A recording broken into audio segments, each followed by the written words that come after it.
row here, it breaks down the new complaints and the new violations into what type they are.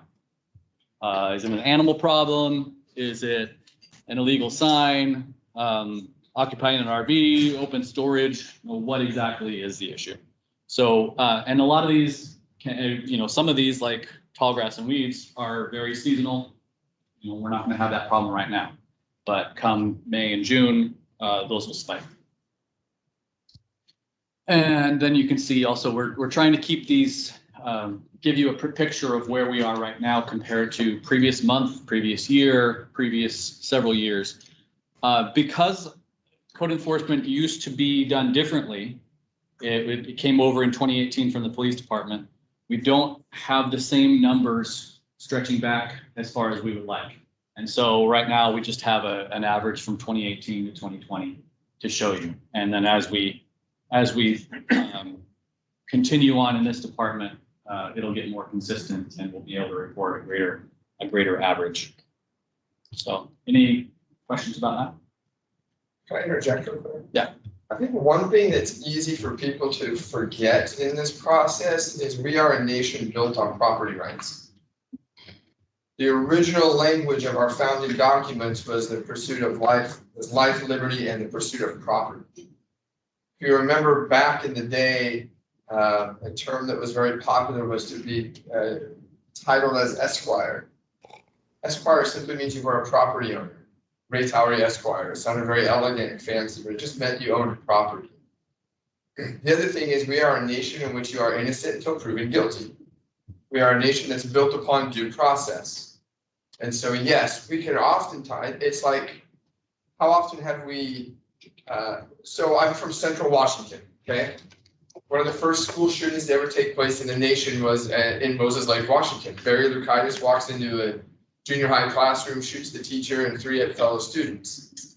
Everybody knew it was him. Everybody saw him. It was on video. But he was still afforded process before being sentenced. Same thing with code enforcement. We have to go through a process. They're innocent until proven guilty. And unfortunately, Barry Lukitis' case took years. Ours will take months to get through that process. It's hard to deal with. It's hard to accept. But again, everybody is allotted due process. And we've got to remember sometimes it just causes it to take longer than we want it to. And we'll get into more of that when we talk about the challenges faced by that division. But yeah, it's not as fast as we want it to be. In other areas of the department, it tends to be special projects based, and so there's not really a consistent number that we can report every month. So my reports are pretty much text based, where we try to keep you apprised of what the status of each project is and what the next steps are. And so those are areas that we want you to know about. If you have questions on it, please contact me about those projects, and we can get more to you. But they're just not easy to report. And then Oregon Rain also provides a report of their activities in the region every 6 months, and every year they give us some more details that are specifically for our city, and I can provide those to you as well. All right, so most of you, I hope all of you, are familiar with the council goals. Our goals as a department, we try to have our goals be in line with the council goals. And so these are the goals that we're working on right now, and I've categorized them kind of in with the council's goals. So starting with infrastructure, there's a goal to update our SDCs, system development charges, and that's something that started in earnest last year. It's been over a year that we've been working on this. And so it is in the home stretch, coming down to the final actions. Tuesday is our public hearing for the methodology for the public to comment on that. Once we have the public hearing, you will also have the first reading of an amended ordinance for our system development charges. Once that ordinance has been adopted, we can then adopt the resolutions that will set our capital improvement program, our rates, and adopt our methodology. And those are all handled in separate documents. And it seems kind of overly complicated, but it's kind of a good idea because that makes it so that you can adjust each one individually and you don't have to adopt the whole thing all over again. So if we decide, oh, things have changed and our capital improvements that we want to make sure are funded, there's something that we need to add in there. You know, perhaps it's become clear that we need something additional in the water system where we need a new reservoir or something. It wasn't in the CIP before. We can add that in without changing the whole thing. And it makes it a lot easier to deal with. So those are coming. And so we could have everything adopted and done by mid-March. That goal is almost accomplished. It'd be nice to have that over with. Goal 2 deals with effective and efficient government. We have a couple goals that we're working on in KED. Development code is one of those. And we've talked about this ad nauseum for over the years. But essentially, the development code is the way that the rules that we have for planning permits, that of how we're going to develop things, has to do with things like the density of different residential areas, the setbacks, how far back from your property line your building has to be, the uses that are allowed in different zones. And a number of these things are just out of date. It's been a while since they've been looked at, and our code is not easy. The current code is just not very easy to deal with. Having a more modern, up-to-date code is easier for staff to deal with. It's easier for the public to know what they can do and what they need to report on. One example of something that's missing in our code is, one of our goals is to bring more healthcare services to town. Well, in our zones, it lists out different uses that you can have in the zone. Medical services are not there.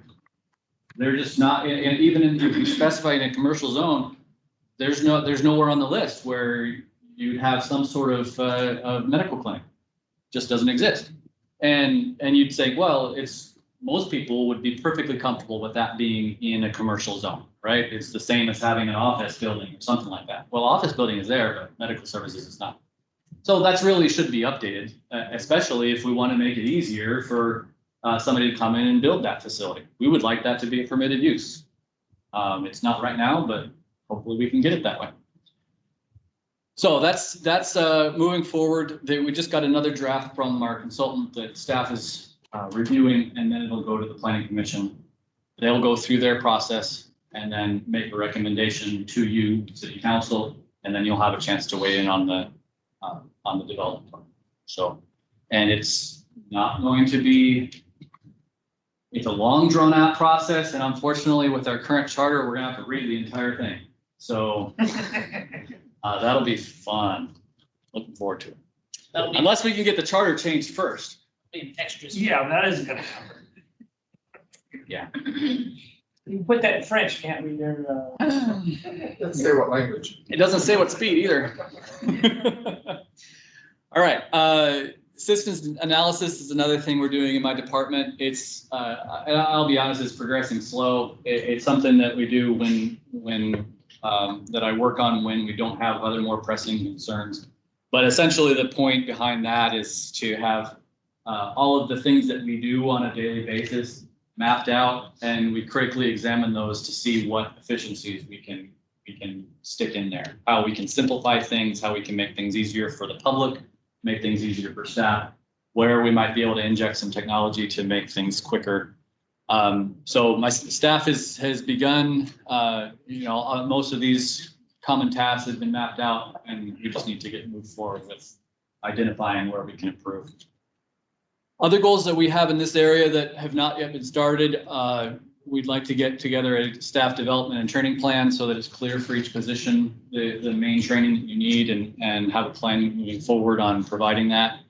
Continuity plan, essentially make sure that we're well set up for staff leaving or something happening that requires making sure that we can continue to offer the services that we're offering. Communications plan and a technology plan are also, I think, citywide is what we want to implement. All right, goal 3, essential services. KED has been involved in our search for trying to get some more healthcare services.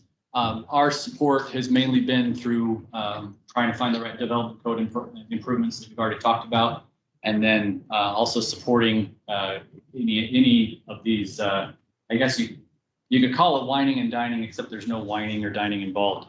Basically, just schmoozing people when we have them come in and gather, try to give them the flashiest maps and most data that will make them want to locate their facility here. That brings us to economic strength, which is probably the most goals that my department has that line up with the council's goals. We have a goal for vitalization programs aimed at improving the health of businesses in our community. And so one of the goals we have is to create a small business guide, basically just kind of a document. It would be a living document that provides everything you really need to know about starting a business in Sweden. I've partnered with Melody over at the chamber, and we're kind of working through some drafts. It's not intended to reinvent the wheel. A lot of it is pointing people to other resources and other agencies. But the key is to make sure to get that information all in one place in an easy to use format, so that people can realize what opportunities there are here, and that it's really not that hard to start a business. It's something that they can do. We also are working on a voluntary business registration program, essentially seen as a way to support businesses and get a better idea of who's doing business here, so that we can match them up with the right resources. It's also something that we could include as part of a Shop Local campaign, and also it's information that we can include with every grant that we give out. We could provide that information to the people who are signing up for the grant, so that they know who's local here that they can hire. If I may, all of the Sweet Home businesses are listed on the Secretary of State, and I have a capability to pull all of those up, and I would like to submit those, so we don't have to wait for people to come to us. It's just right there for us to grab. That's something that we can use. There are a lot of businesses who actually don't sign up with the Secretary of State for whatever reason. Sometimes they're smaller operations and they're not complex enough to need to do that. And so it's something that we're starting with. That information is good information. The main problem is that it doesn't include phone numbers or email addresses. It's basically names, addresses. And I'd like to use that to get started on this, but I'd like to know, okay, how do we really get in touch with you? Because mail isn't going to do it. And more information about what kind of services your business provides, so that we can get your information out to the right people. So it's definitely going to be a part of it, and I appreciate whatever insights you have on that. And then we talked recently that vacant buildings ordinance was passed, and so we are in the midst of getting our forms in place, and we'll start reaching out to property owners very soon to get that enforcement underway. And we're trying to make sure that it's not seen as punitive, but is cooperative. We want to gather that information on what's available. We want to work with the property owners and help them be aware of, first of all, maybe they don't even know the state of their property, hopefully not, but get them moving and thinking about how their property fits in with a greater vision in Sweden. Another goal is to lead community economic development efforts. We have recently updated our SEEP program, and so those forms are also being updated to make people aware of that program. And I have been seeing an increase of interest, I think, in the SEEP program. So from the numbers that I'm seeing, we are seeing greater participation. I think once the word really gets out on the increased funding that's available now, I think that we'll see that speed up quite a bit more this year. We talked about the flex building last night a little bit. That's definitely one of the goals that I've been working on personally is to try to negotiate with the current tenants and then get some solid policies in place for that building, or at least a path forward, because the current situation is not really not helping anybody other than the existing tenant. Quarry Park, 24th Avenue efforts. Quarry Park is just what I've been calling the Knife River property, because it takes too long to say Knife River property. And that whole area and getting something designed with Shedig and something that can be the home of the Jamboree is a very, very long-term process. But we've had some movement this past year. We talked about the property swap. That's basically ready to go as soon as the other party is happy with the documents we've provided. And we're also moving forward with a rail crossing at 24th Avenue. We're in the application process with ODOT and with the railroad to get that crossing done. It's unclear exactly what the timeline will be on that, but the hope is that we will have a plan on paper that ODOT is okay with and that the railroad is okay with, and we'll know exactly what needs to be built and where, so that when development occurs on the county's property or the city's property beyond it, it will basically be development driven. That when development occurs, we know this has to be built, and the money for that will either come from the developers themselves, whoever we get as a partner, or grants or other areas. But having that plan in place in the first place is what we need to open ourselves up to those opportunities. And having something adopted by and authorized by ODOT also makes the property much more appealing to future partners. So in some ways, it's a chicken and the egg problem where you got to have the crossing in order to get the person in there, but then you got to have the person in there to get the crossing paid for, and it's a convoluted thing, but we're trying to make progress. So on the 24th Street thing, when we put 4 lanes in there, that power pole's got to be moved. Well, there's a lot of things that we need to do. Yes. Now, is that going to be on the city, or can we make them move it? Because I know ODOT, when they made the cable that went across at the Chinese restaurant there, they made the phone company bury that. And it's not cheap. You know, it's ironic what ODOT will make people bury, because I was walked through downtown with the streetscape folks, and we noticed that when you walk along Main Street, the only aerial power lines that you actually see are going to the ODOT owned and controlled light fixtures. Everything else is back in the alley behind there, but ODOT's the one that's contributing to the problem. Yeah. But they probably will have some regulations. It's going to be a mixture of funding, I'm sure, and mostly driven by the development. So it's, I'd say we just don't know exactly who will be paying for what component, but undoubtedly there will be a lot of various things that will need to be buried. That whole interchange will need to be upgraded, because if you're putting, 4 lanes and a turn lane in at 24th and Main, definitely going to require a traffic light. That's huge. And so that's going to involve ODOT, that's going to involve plenty of money. And that's something we just don't know at this time. But when they made the phone company put that underground, they paid for the phone company. They said, you're going to do it. Yeah. And that remains unclear exactly how that's going to happen. Okay.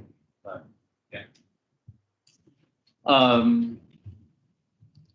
All right, and then we're continuing to work with our regional partners, Shedig, the Chamber, Lynn County Economic Development folks, RAIN. MVP is the Mid-Valley Partnership. It's a group of 8 cities in Lynn and Benton counties that we're a part of that are all rather small and have kind of similar interests in that the other economic development groups are focused on the bigger metropolitan areas and not so much us. So it's basically our way of trying to get more attention and get more focus on our needs. We had a goal to develop a downtown streetscape plan that is going forward. Consultants have started work. We had an on-site tour last week with them walking around and probably getting some weird looks as they measured lanes and curbs and things like that. But it was a good start, and it was interesting to hear their comments as we walked through. The main takeaway I would take is that there may be a lot of weird stuff when it comes to how things are configured in our downtown, but there's also a huge amount of potential and a lot of potential improvements that we can make there. The biggest example being, one of the things that comes to mind, at least, is in front of All Star Pizza. And Greg and I just talked about this the other day about the trees. We had Public Works have had some complaints from folks about tripping hazards and it not being very pedestrian friendly with the trees that are in front of All Star Pizza. They're pushing up the sidewalk. The roots are causing problems. And if you see those trees, they have these really tiny tree wells that are not well suited to that size tree. And so they really aren't appropriate. But the cool thing about that corner is because it's right on a corner, you're already not allowed to park on most of it because of how close it is to the corner. And so it gives us, basically, we could configure that differently and take up much more of the road because you're not allowed to do anything with it. You could bump out the curb and add more landscaping space for those for different trees that aren't causing a problem, and increase the size of the sidewalk in front of the pizza place to have some outdoor seating and things like that. And you actually wouldn't even be giving up the parking spaces because they've got like one space off to the side of their shop. So things like that are really what we want to focus on, where it's a fix where you're not giving up much when it comes to parking, but you're gaining a ton when it comes to landscape space and benches and just pedestrian environment. You guys probably already looked into this, but has lighting been talked about? That's part of the contract as well. They're going to look at, because right now along Main and along Long, the lighting is all designed for cars. It's not designed for pedestrians. We've got lighting in the median, which looks nice, but doesn't actually help a person because nobody walks there, right?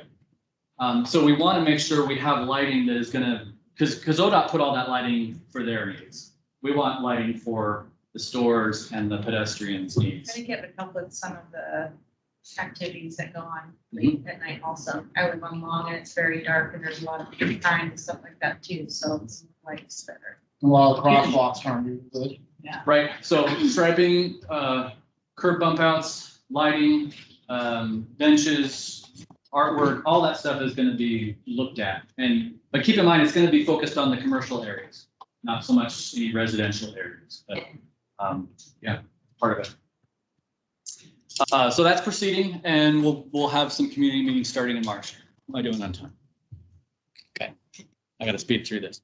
Other goals that we have, we're going to be putting together a database of shovel-ready properties. That the vacant buildings will fit into that, but also just people knowing what empty lots there are available that are ready to be built on. The small business hub concept, we may have taught, for those who haven't been involved in discussions about this before, the idea is we would love to have a shared workspace in town where entrepreneurs, other folks in business can have a place where they can go do business. So if they're not ready to have their own building yet. And, if you've ever worked from home or had your own business at home, that tends to impact your home life quite a bit. There's only so much room you have in your garage for things like that. And we eventually want to make sure that people can take that next step, move their operations out of their home into maybe a separate location. You start with kind of a shared workspace and then, get them moved into whatever other space that they need. But that's part of the plan. But that's kind of a goal that we really need the right partner to help us with that. And there's some potential there.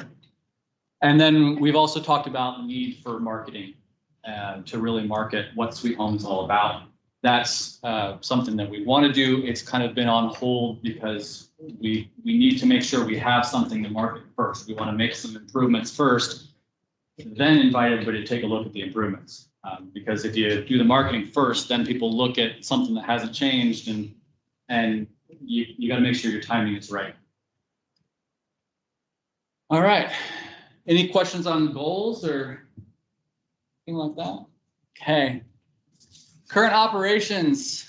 So building, and we talked about their performance measures already, but I just wanted to kind of talk about the day-to-day stuff that we deal with. Depending on who you talk to in town, you may hear different things about what it takes to get something built and frustrations that folks may have with the city, or they think it's just with the city on getting something done with their property. Ever since I started, one thing I've tried to focus on with my staff is that whoever comes to our counter, the answer is always yes. The only question is how. We want people to know that they can develop their property, they can improve their property. They may not be able to do it exactly the way they want to, because there are various state and local and federal regulations on that. But the answer is yes, we want to help people with the how. We want to help you through this process. Like the comic here, straw and sticks are just not safe construction materials. We want to help people realize what are the safe ways of constructing your building, what is the appropriate way within the city's plans to develop that property, so that we can all work together and everyone's interests can be served. So, like we mentioned before, building codes are set by the state. We don't have a lot of flexibility with those. We contract with Northwest Code professionals to do our building duties, or inspectors. And this is actually really beneficial for the city, because if somebody comes through and they want to build something that has rather specialized needs and is beyond the expertise of your average building inspector, Northwest Code Professionals has those specialists on hand. So we don't have to go out and find anybody to do that. We have a firm that we're already contracted with, and there may be an inspector that doesn't normally work in Sweet Home that'll handle it, but they have somebody on board. And it's really nice to be able to have that to lean on. If we were doing this ourselves, we probably wouldn't have that. And we would also bear the burden of the fluctuations in the building market would affect us much more and make it so that some years we wouldn't be able to afford a building department and years we'd be rolling in it. And so with the contract, it smooths things out and makes it easier for us to continue to offer those local services, because we don't want people to have to go to Albany to get their building permit, because that's going to, first of all, it's annoying for them, but it also means that there's going to be more people who try to build something without a permit, and that's going to decrease the safety of the buildings that are built here. Recently, there's been some issues with the state. There was a Department of Justice memo that the state was using to try to ban third-party building inspectors like what we have. The League of Cities and other cities have been fighting this, trying to make sure that that doesn't happen. It has progressed to the point where there's actually a bill in the legislature this session that is intended to protect that right of cities to contract these services out. And we've already written to our new representative to ask her to support the bill, and she was glad to have that input, and said that she said that she hadn't known about it and that she signed on as a sponsor just so that she could keep track of it. So that's good. We're continuing to try to support that, because really if we are restricted from being able to have this flexibility, it will have major impacts for our ability to provide these services in the future. This is a graphic, a little list of existing and housing developments in various stages of development. One to note that you've all seen is the apartments at 2500 Long. Those are under construction. There's 48 units in there. That's the first apartment complex Sweet Home has had built of that anywhere near that size in 50 years. So it's a huge thing for us. But we do have a number of things that are in various stages of development that would total, over 300 housing. So this is the market is responding to the demand for housing here. It's nice that we don't have to beg people to come build. There are plenty of builders that are trying to get these things happen. We want more because as anybody knows, housing throughout the state, especially here, the cost of housing is going up. And the only real way to address that is to increase the supply. And we hope that we can get the supply up so that we can meet this demand. Any questions on building activity or operations? Okay. On to planning. I'm a Calvin and Hobbes fan. If we would just annex more, then these towns would have enough room for the both of us, right? That's one of our strengths actually, is that the city a long while ago annexed everything in its urban growth boundary, just about. There's only a few tiny areas that are not part of the city. And so we don't have to deal with major annexations much. And we do have plenty of space in our urban growth boundary. And so it's not looking like we would need to expand that anytime soon. Which it's great because other communities in our region, they have to go through the process to expand their urban growth boundary, which is very costly and takes time. And they have more constraints when it comes to wetlands or their utilities that is keeping building activity from moving forward there. For example, right now, even if you own property in Lebanon, you cannot build a single family home because they do not have the sewer capacity to handle it. While we are going through an upgrade of our plant, we do have the capacity while we're doing this upgrade to support this additional building activity. So we're actually in really good shape, and we're trying to keep that message out there because it's a lot easier to build in Sweet Home than it is to build in Corvallis or Allen.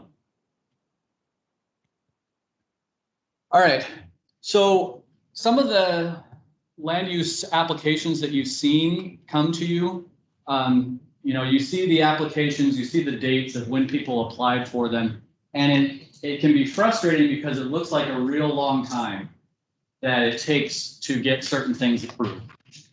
So a couple things to keep in mind. If you're trying to do something that's already a permitted use in the zone for the property that you're looking at, your timeline for that is actually quite short. If you're trying to build a single family home in a low density residential area, there's no planning approval that you need. All you need to do is just go through the building permit process. And as long as you are following the lot coverage and the setbacks, which are not hard to follow, you don't have anything to worry about. It's only when you want to do something different than what is currently allowed in our code that you need special permission for. And that may be a density issue. It may be that your land is not zoned, currently zoned for what you want to do. And so you have to go through the process to change that zone. There are reasons for these timelines being as long as they are, and we try to get them out as quickly as we possibly can. But a couple things to keep in mind when you're looking at these. First of all, there's different types of decisions. And administrative decisions are things that I have the authority to approve myself. The staff, and we can go through what the code tells us, and we can say, yes, go ahead. Property line adjustments are a good example of this. They usually don't come to you at all. They don't go to the planning commission because there is a specified process for how to do that. And we can do that in-house. We don't have to have it take a long time. But the state requires us to give sufficient notice to other people and to publish that notice somewhere. And so administrative decisions of around 20 days is what they'll take. And the reason they take that long is because of the notice requirements. It's not because of staff actually needing to work that long on those things. Quasi judicial decisions typically are made by the planning commission. And because they have to go to the planning commission, then the planning commission doesn't work full time every day.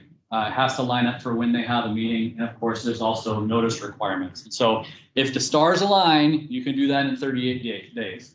But that means the person has to have their application in at just the right time. It has to be complete. And then it has to line up with the publication deadlines for the newspapers and things like that. So typically, it's going to be longer than that.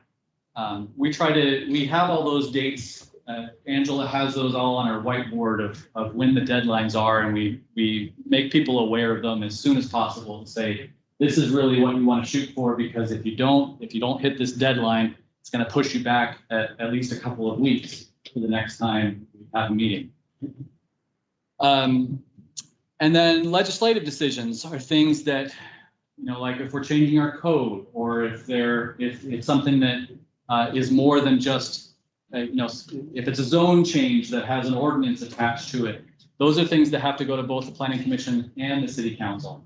And so you just added another meeting, and that pushes the timelines out again. And so you're looking at another couple of weeks beyond what is already required for that other permit. And so depending on the land use decision and how complex it is and how many people have to look at it, this process can take shorter or longer. We try to move them through as quickly as possible, but it's not always possible to get them done as quickly as everyone would like. And a lot of times, most of the folks that we're dealing with the developers, they understand this. They understand that these things take time and that there is notice required. And so it's not unusual for something to take 6 months. That's usually the longest it will take us to get any of these things through. All right, we talked about the development code already. Transportation system plan, we received a grant from ODOT. We're working through the process to get that started. It's on them to hire a consultant to get that done. But that's going to be started. I'd say sometime this year, definitely, but I'd say in the next 6 months, we'll see that start. The comprehensive plan, as we mentioned, is the main constitution for the land use decisions in the city. The Planning Commission has been pretty concerned about how long it's been since there's been an adequate review of our comprehensive plan. It's in Comic Sans. That's one of the biggest violations, in my opinion. But it was adopted in 2003, and I think it was revised in 2010. But the revisions were pretty minute. It really is, the public hasn't had an opportunity to weigh in on this level of planning in quite a while. And so the Planning Commission actually voted to recommend to you all that be funded in the next fiscal year to update our comprehensive plan. And so I've been gathering some estimates of what that'll cost, and we'll talk about that at budget time. All right, code enforcement.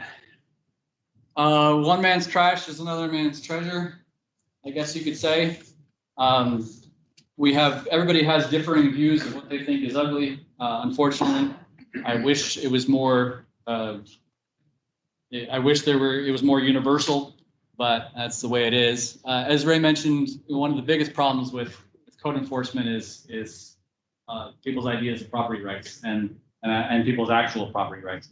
We have to make sure that we follow that process, because we don't have the right to just willy-nilly tell one person what to do or not do with their property.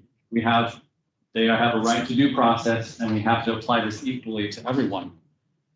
So it's never as fast as the city likes.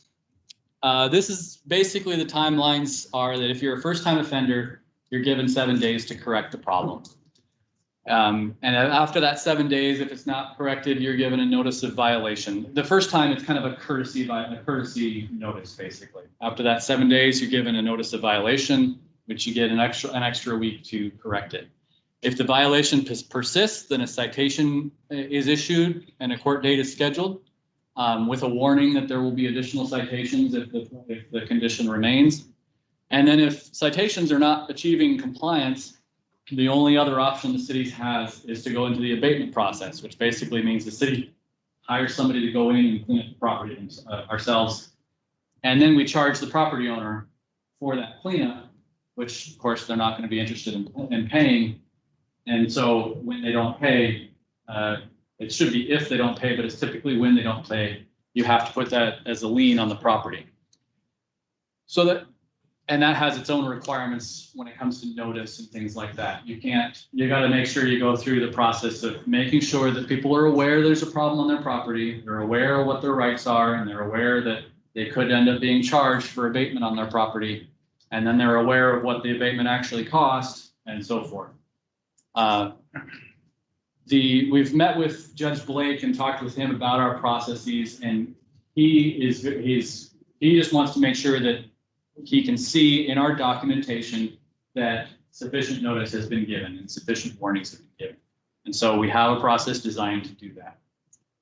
If progress is being made, the great thing is that we have flexibility with this. If progress is being made, the code enforcement officer will often stretch out these timelines, because you're dealing with folks that have lives and have varying abilities to correct issues. And so if you're dealing with a widow who's too old to do yard work on her own yard, and she's like, yeah, my son is visiting this weekend and I'm going to have him mow the lawn. Great, we can work with that. Even if it puts you beyond the deadline, Ethan will work with that person because we'd rather achieve compliance than the fine. Because the fine doesn't do anything. Yes, it's punitive, but it doesn't bring it into compliance. We want compliance more than anything because that's what people see and that's what people's neighbors are dealing with. So, problem areas. We have several long-term violations that have uncooperative property owners. And so that's an issue when something has been when you have let a condition persist for a long time, that people get more and more used to it and property owners become more and more resistant to any change. And we have several of those. And honestly, the only way they're going to be fixed is the property changing hands or the city coming in and abating the property.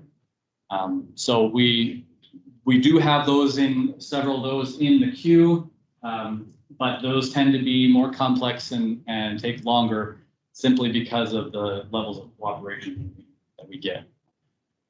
Occupied RVs are especially difficult to enforce during the pandemic.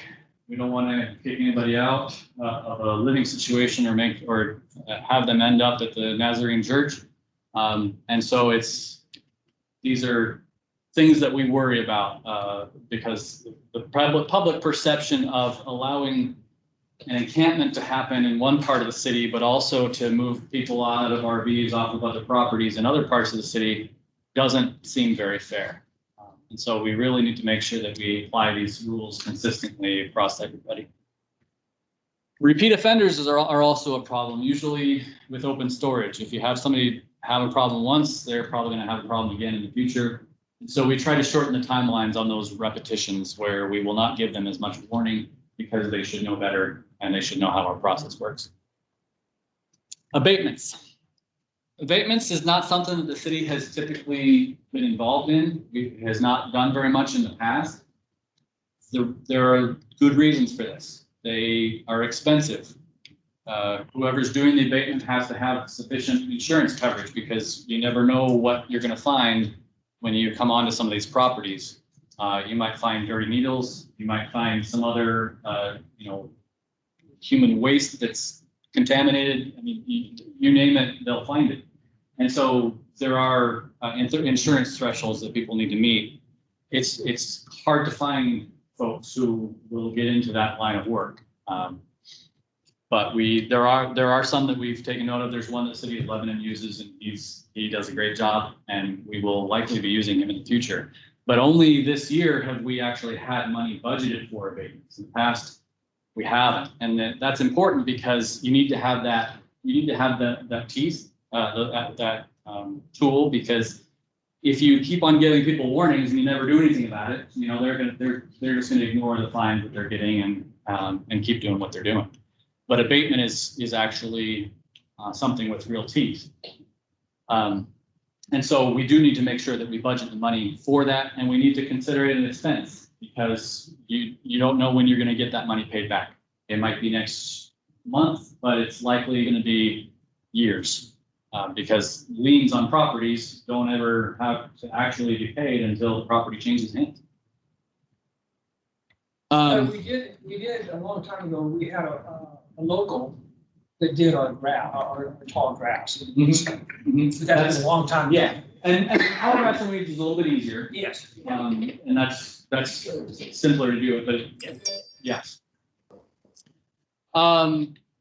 Finally, I've mentioned vacant buildings. We're preparing our registration and tracking forms, and we'll begin enforcement of that soon. All right, engineering division doesn't have a comic because engineering is not funny, apparently. I couldn't find a good one. A lot of these are special projects, Sankey Park improvements, the Willow Street LID you'll be seeing again, but that's taken a lot of Joe's time to get that worked out. And we've been talking about that recently, so I won't go into it in depth. And then we've talked about this 24th Avenue issue. Joe's been calling it the 24th Avenue Economic Development Corridor because so many of our future projects are tied up in this. It's the 24th Avenue land swap, the rail crossing, master planning, the Weyerhaeuser mill site, the city's Quarry Park stuff. All of that is wrapped up into one thing, but it's been divided into all these projects that all are. Since there are things that other agencies are involved in, it's kind of like you do a little work here, you wait for another agency to move on it, and then you do a little bit more work. If you haven't heard from somebody in a while, you go back and you poke the bear some more and try to just drive things through. Sorry, this is taking a while. Art in the right of way, we talked about not long ago. There's the logger statue on the corner at the Eastland Museum. We've been working with ODOT to get some sort of property line adjustment there. And what would likely occur is they would actually move the property line to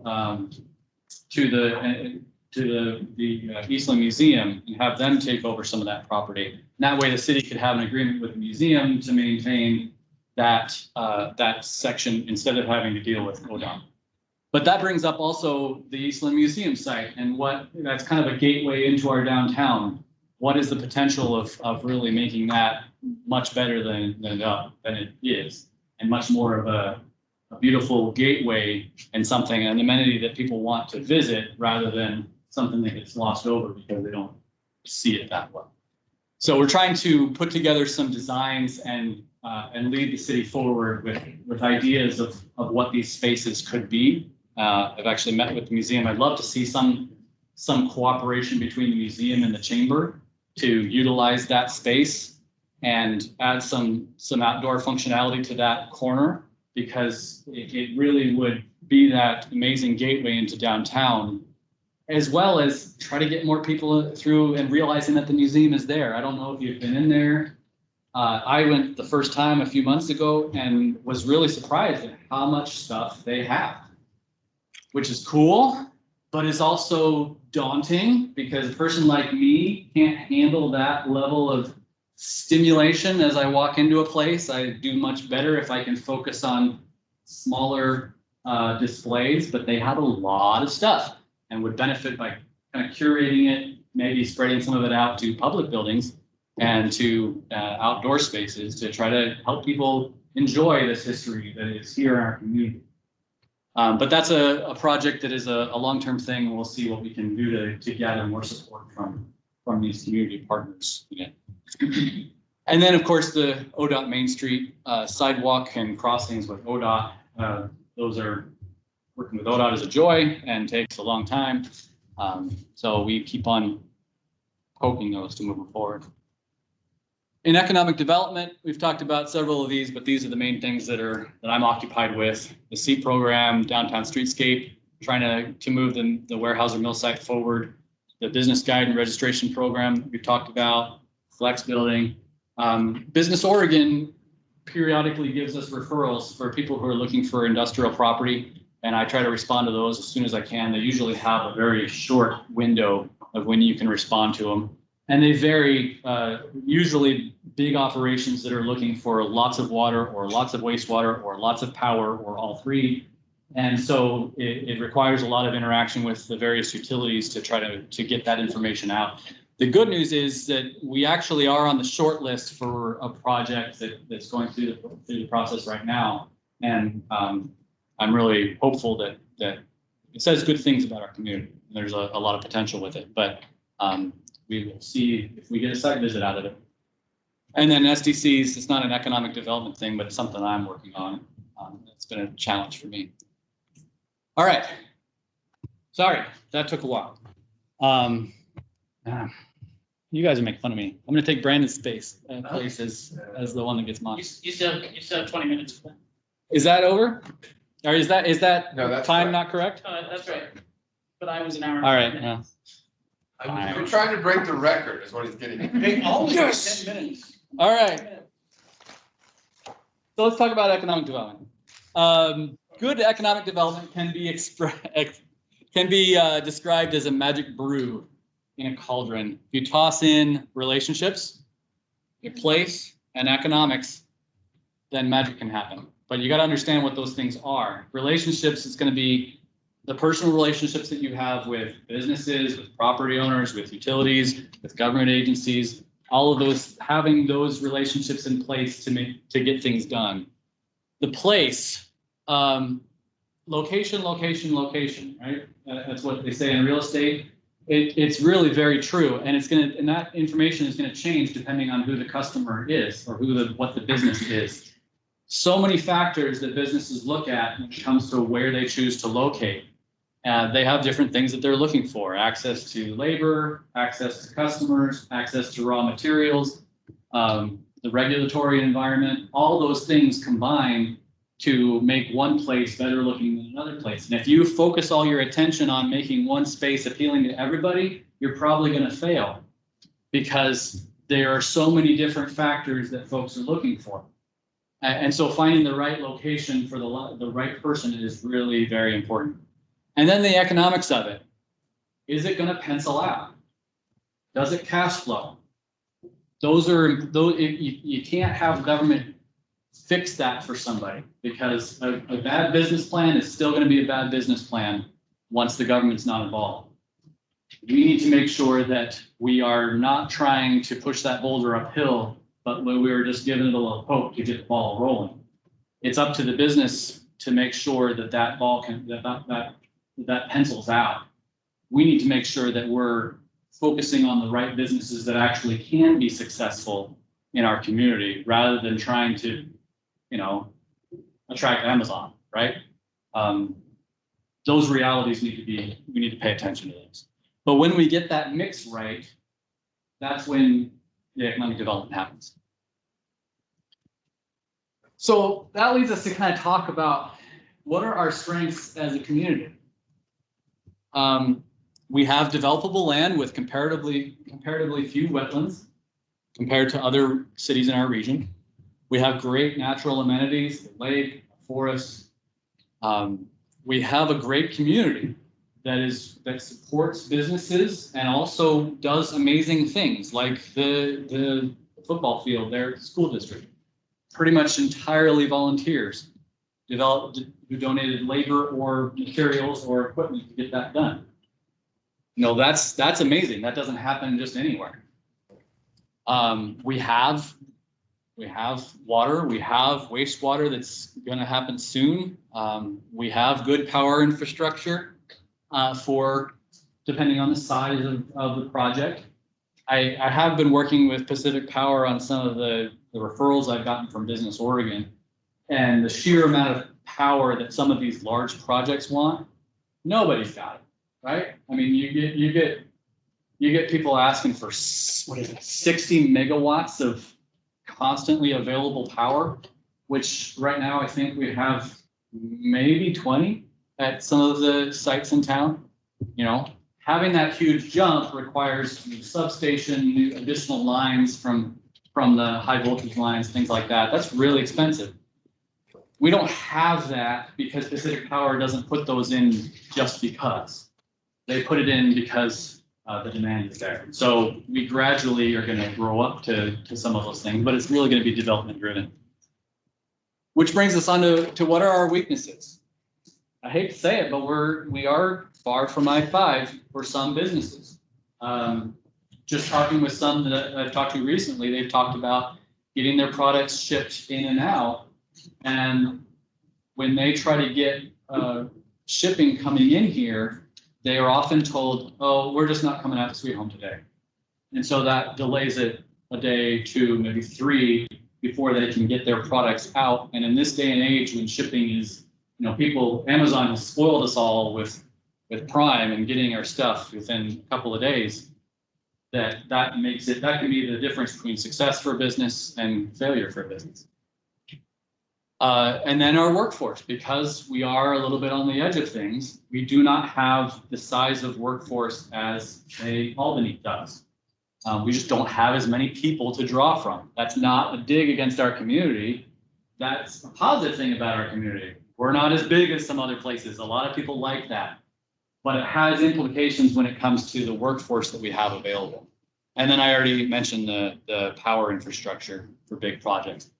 So it's important to analyze, why is it that businesses locate here?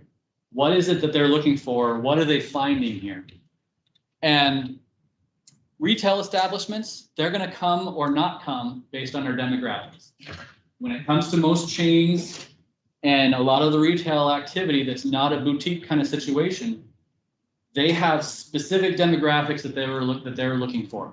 If you're Winco or if you're Costco, you're not going to locate anywhere unless there is unless it's the epicenter of a certain number of people. And then once it gets to that point, you don't care what the city is giving you. You're just going to go ahead and find your land and buy it because you know that you can make money there. And so retail can be really tricky. Your retail has to be something that's focused on either what you have or the people that you have coming in. Timber industries are here because of public, but mostly private forests, right? They're here because of that natural resource that's available. Okay, we know why they're there. Other industries are here because they started here. White's Electronics recently closed, but the reason they started here in the first place is because that's where the people lived. And they got it going. In fact, they still live on the property that's right there. And one of the complications of reusing that site is that they want to continue living there. That's how, this is where they got their start and where they stayed.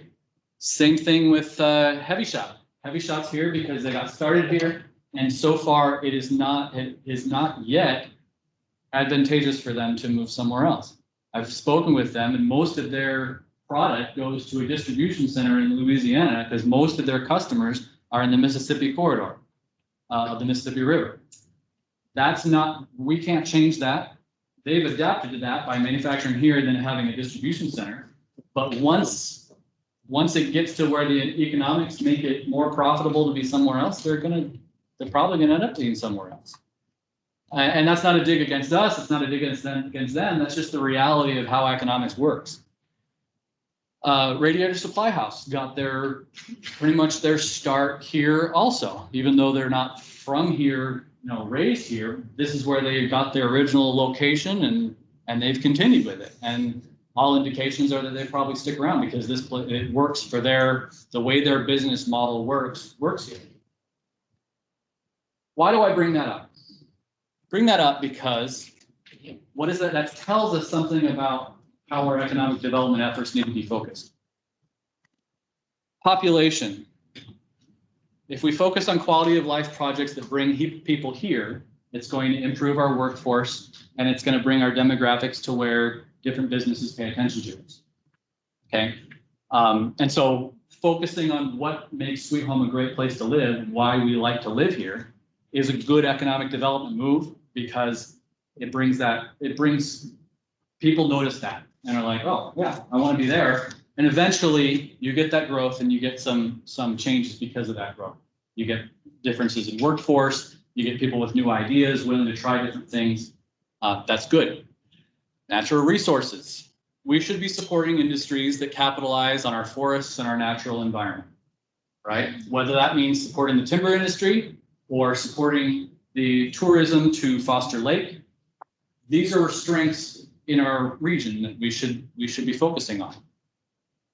For all other industries, the successes that we've had is because businesses got their start here.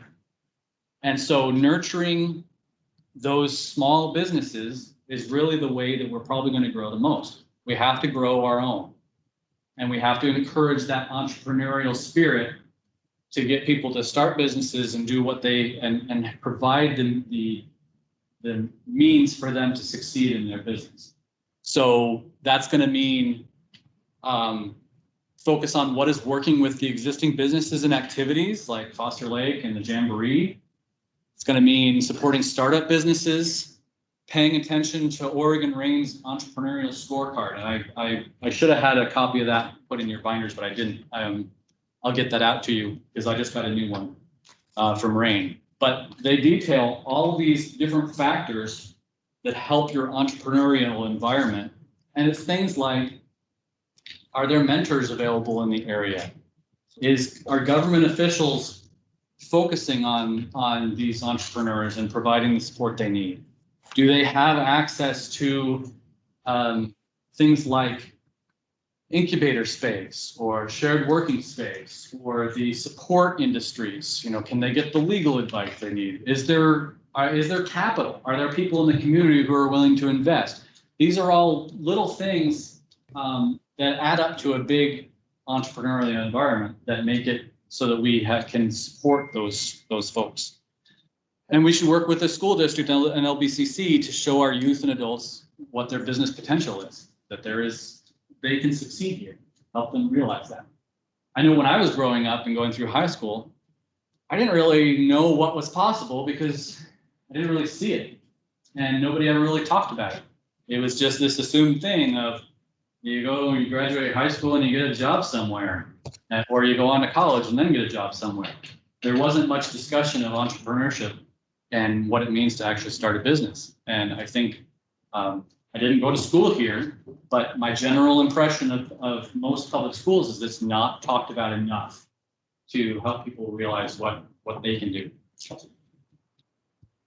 And so those are kind of some thoughts about our philosophy and what it should be that I have.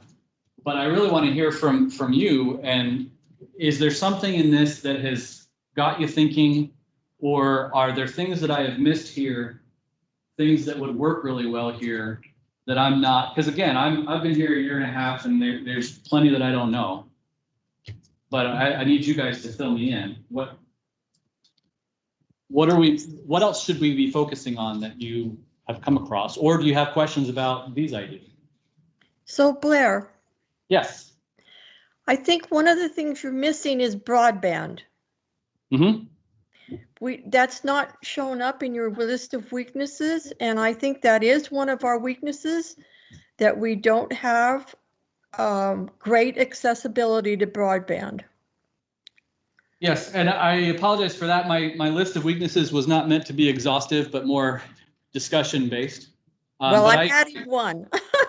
Yes, no, that's a good one to add. And we've talked about this. I don't know if I've mentioned it to you, but here among staff, we've talked about this new phenomenon that people are talking about. They call it Zoom towns. You know, pandemic has resulted in a lot more people working from home, and those people have the option of choosing where they want to live now and where they can work out of their home, and as long as they're within driving distance of the things that they want, they're willing to go to those places. But what does it take to attract those people? It takes broadband. There was an article I read that was in the Oregonian where this one guy was interviewed, and I think he relocated from Portland to Bend, which in my opinion is not much different. But one of the things that he had on his list that he had to have was gigabit Ethernet, gigabit internet speeds going to his house. We don't have that. That's really fast. Now, that's probably an extreme case, but what does it take to provide what people want in those areas? I think he was also looking for a certain distance drive to an airport. And that's going to be different for every single person.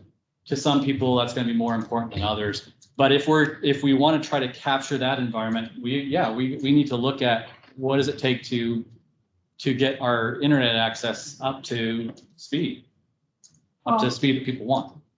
That's one of the things that's been part of the national discussion. It doesn't matter if you're in Sweet Home or if you're in Beaverton, if you're a child that's in poverty, access to broadband is a huge issue, especially with COVID going on. So now it's part of a national priority. And so I think if we hang on, it's going to come to us. We just need to be ready. But there are things that we can do also, and those that I've started to look into. For example, I have a good friend from when I lived in Hermiston, who is the president of the Oregon Broadband Association. And he runs a smaller utility in Eastern Oregon. But we've talked about what does it take for fiber to the home, or what does it take for some of these projects to move forward? And it depends on your political will, and it depends on your money, but it also, there are little things that you can do. For example, if you have a policy in place that every time a road is ripped up for any utility work, that you put in conduit for fiber optics at that time. Eventually, you know, because projects need to happen throughout the city. Eventually, you have little pieces of fiber optic network all over your city that just need to be connected together and have somebody, you know, run the back end of it. That's a policy that we could start putting into place. You know, we could say, if you're putting in a subdivision, we could add it to our street standards that you need to put conduit in the street. You know, we don't have that requirement right now, and frankly, I don't even know exactly how big of a pipe you would need or all the specifications that we'd want people to follow. But we could develop something like that and get it in place. Now, where you're going to get pushback is from, because that's money, right? You're going to get pushback from whoever's putting that development in. But preaching that message and getting builders to realize how much benefit they get from that, if they can advertise that their neighborhood is fiber optic ready, there's a ton of people that'd be more likely to want to buy that house or move to that neighborhood simply because they know that they're set up and ready to get that. But it's going to take having the right standards and having the right partners when it comes to the private utilities. And that's, there's some real potential of that. Rick Peterson, is it? President of Peak Internet. I've talked with him. They just got a grant and loan package to extend a fiber optic line along the river on the north side of the river, all the way to Foster Dam. And that's not in our city limits, but it's as close as you can be to our city limits without being in city limits. And so having another party that also offers fiber optic speeds, in addition to CenturyLink and Comcast, because right now they just have that basically on Main Street. But if we have another partner that also offers that, and frankly, the size of Peak Internet, they will talk to us. Whereas I've tried talking to CenturyLink and Comcast, and they don't pay attention to me because I'm not big enough. But Peak would be interested. Once they get that line up, we could try to get another line on Pleasant Valley Road or across the dam and get linked up here. And if I could tell the big property owners of the Santiam River Place area, you know, 300 acres of undeveloped property, if I could tell them, hey, make a deal with Peak, you want to develop all this residential property, why don't you have a Zoomtown theme to it and get fiber optic speeds to your whole neighborhood? They're interested in that, and we want to promote that. Well, I will tell you, being from that background, it's not the cost of the cable. Mhm. It's absolutely not the cost of the cable. No. Because you get a fiber optic cable that big, you can run a gigawatt. It's just How much glass. that is, by the way. It's big and it's very small and it's like a hair. Mhm. But the problem with it is, it's the cost to have it in your home. That's the problem for a lot of them. But Peak, and is it Lyrica or something like that? Lyrica? They're doing some of that stuff too. Yeah. And if you think it would be cheap for the city, now, Policy did that. That was Rome Communications, they did that. And they've got fiber to every home that wants it. And so does Scioto. So it's possible. Small communities can do it. Yeah, but I will question a little bit. Every school that's in the city has a fiber optic to the business through school. One of my supervisors put everyone, they put a new cable up 85th Avenue, whatever it was, they put a fiber in the school. And that's what I try. I did talk with CenturyLink and was trying to find, okay, That was a waste of what time. can we do? What can we do to piggyback off of stuff like that? How do we get more people connected to that? Yeah. And it's frustrating. It's a difficult conversation to have because they won't talk to you. Ironically, our franchise agreements with both of those organizations expire within the next 12 months, I believe. So We could try to play hardball. yeah, so And Rick has very strong ties to the community. His wife taught here for years and years, and son just graduated from high school, so I think that they're great people to talk to if they get someone. And you gotta remember that the more you put in, that pipe gets smaller and smaller and smaller. And then, it doesn't go from here to Foster. It goes from here to Lebanon, it goes from there to Salem, and then it goes from there to Seattle or wherever it goes. And that pipe can only be so big. And so your speed can go down because of that. We have good speed here, I think, and so does the fire station. And it's pretty, I don't ever need that speed, but it's coming and it has to be done at some point. Well, I installed fiber optic, it wasn't cheap. 300 feet, but it's definitely does the job. Yeah. Peak is what I want to. You went through Peak for your home, not for your, or for the business? They don't have a fiber optic line there, Well, do they? you gave me the fiber optic over building to building. Oh, okay. And see, people don't realize that there's fiber close enough to get it to businesses like Heavy Shop. That's within, it can't be more than 500 feet away. You know, And I'm set up I can go from the road to a building if I wanted to, when the time comes. Yeah. From building to building, peak is what did mine. Interesting.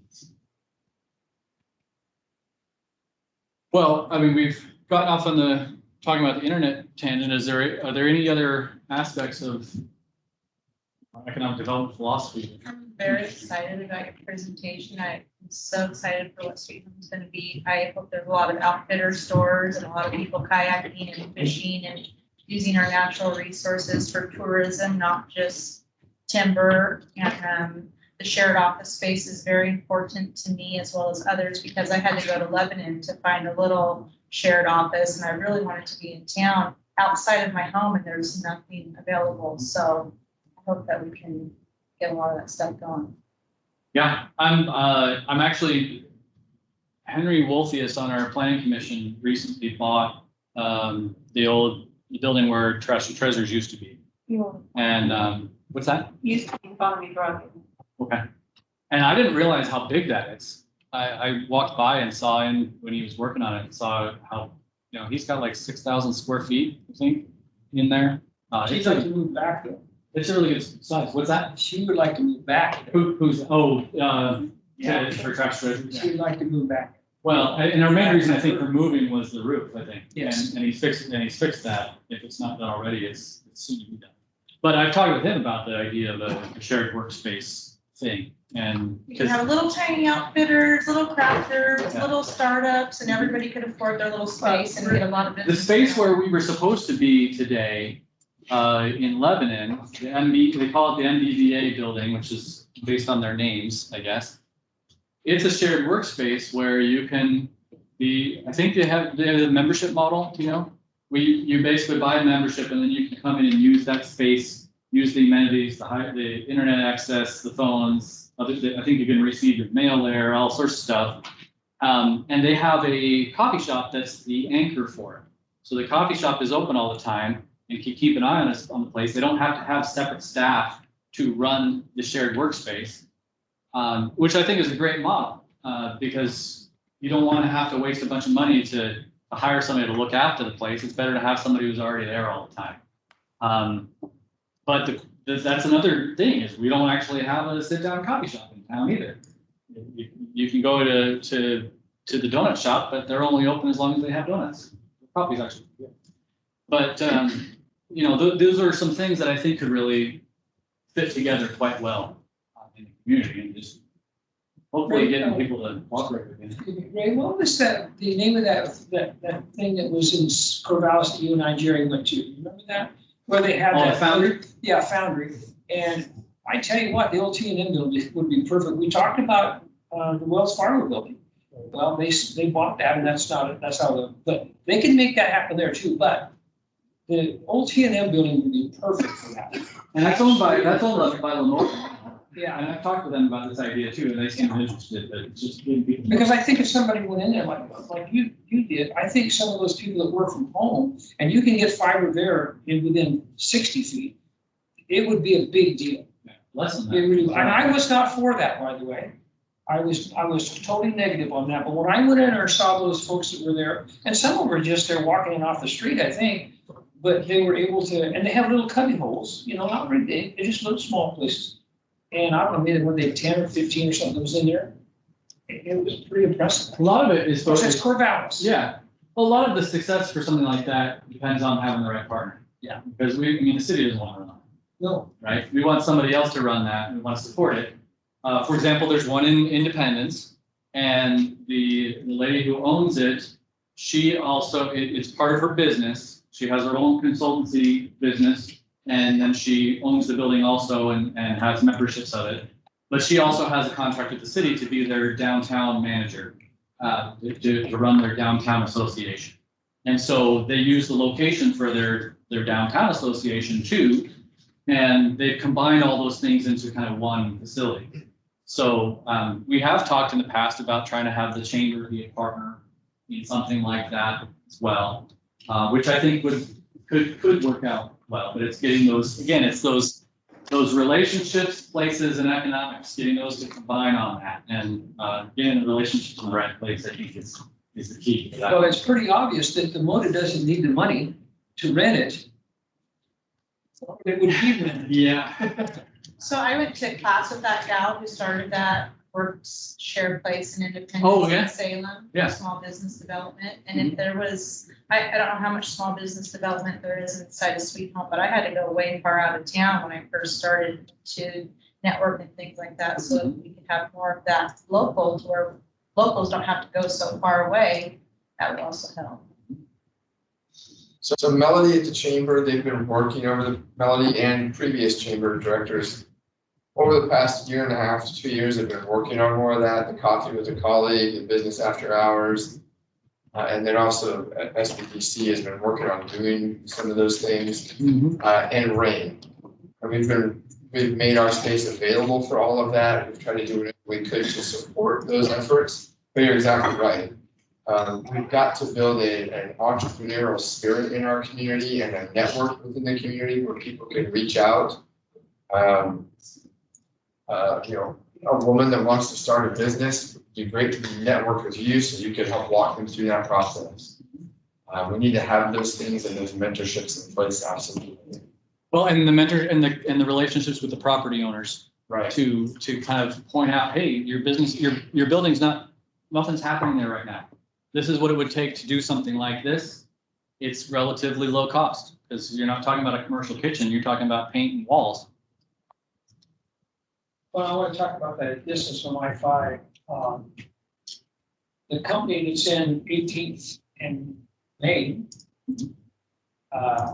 they moved here. Now, they were moved out because they wanted to do something else, but they moved here. You mean McCool Millworks? Cool, yeah. And he was a nice guy. I talked to him several times, but I think that that's kind of a myth, because when Troy had a meeting with us once, and the guy from Ohio or wherever he was, he said, you guys have got more positive things around than you have negative things. And he said, this is between I-5, it is a little bit of a problem, but he said it shouldn't be a big problem. It depends entirely on the type of business. Yeah. And that's it's the reason I bring it up, because we need to be mindful of that, and gotta be mindful of how their business works. Yeah. If you're on that corridor, then there's certain businesses that are gonna locate there and only there. Yeah. But we need to focus on those who that isn't as important to them, get them here instead. Well, it all depends if they ever do a bypass through Lebanon too. Which they talked about for 50 years. Well, and COVID has taught people that they can work from home. Yeah. And a lot of people are choosing to move from metropolitan areas because of that. Mhm. And so I think that's something we can capitalize on if we market ourselves better. We have to be a nice place to live for people who want to come here. And that's where the county comes in. Their premier parks are on our end of the county. They need to double up on that. You need to build more of the Green Theater. That backside of Green Theater across the dam, when I was a kid, we used to camp there because that's the lower level area to be able to access the lake.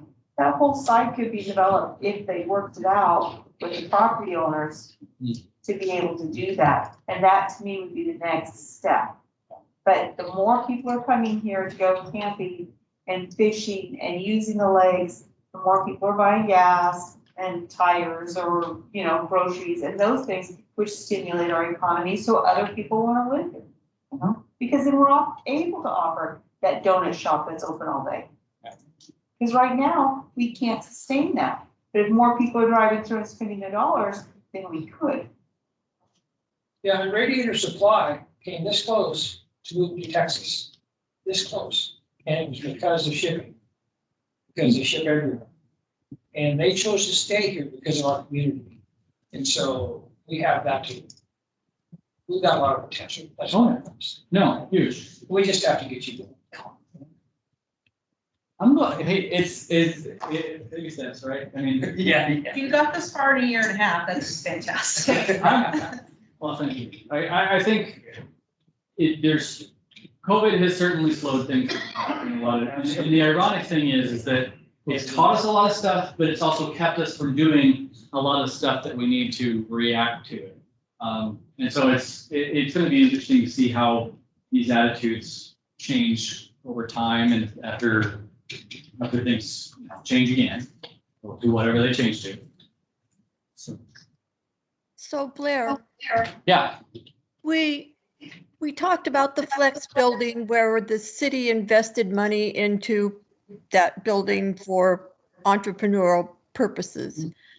What about the empty space at the city hall for a one of those, shared whatever, workspace. yeah, shared business space? There's gonna be a library. Well, on the other hand, Working on it right now. on the other hand, there are possibilities with libraries sharing space with all sorts of stuff. You know, you probably could work out a way to do a shared workspace and library combined in the same building. There's some complications with that, and you'd probably want to do some building design around it, but you know, just spitballing here, there's possibilities. The old city hall site was, when I first arrived here and we were talking about this concept, that was seen as a possibility. I mean our current city hall. Oh, you mean right where we are here, next door? Oh, I mean, we're- So that's certainly up for discussion.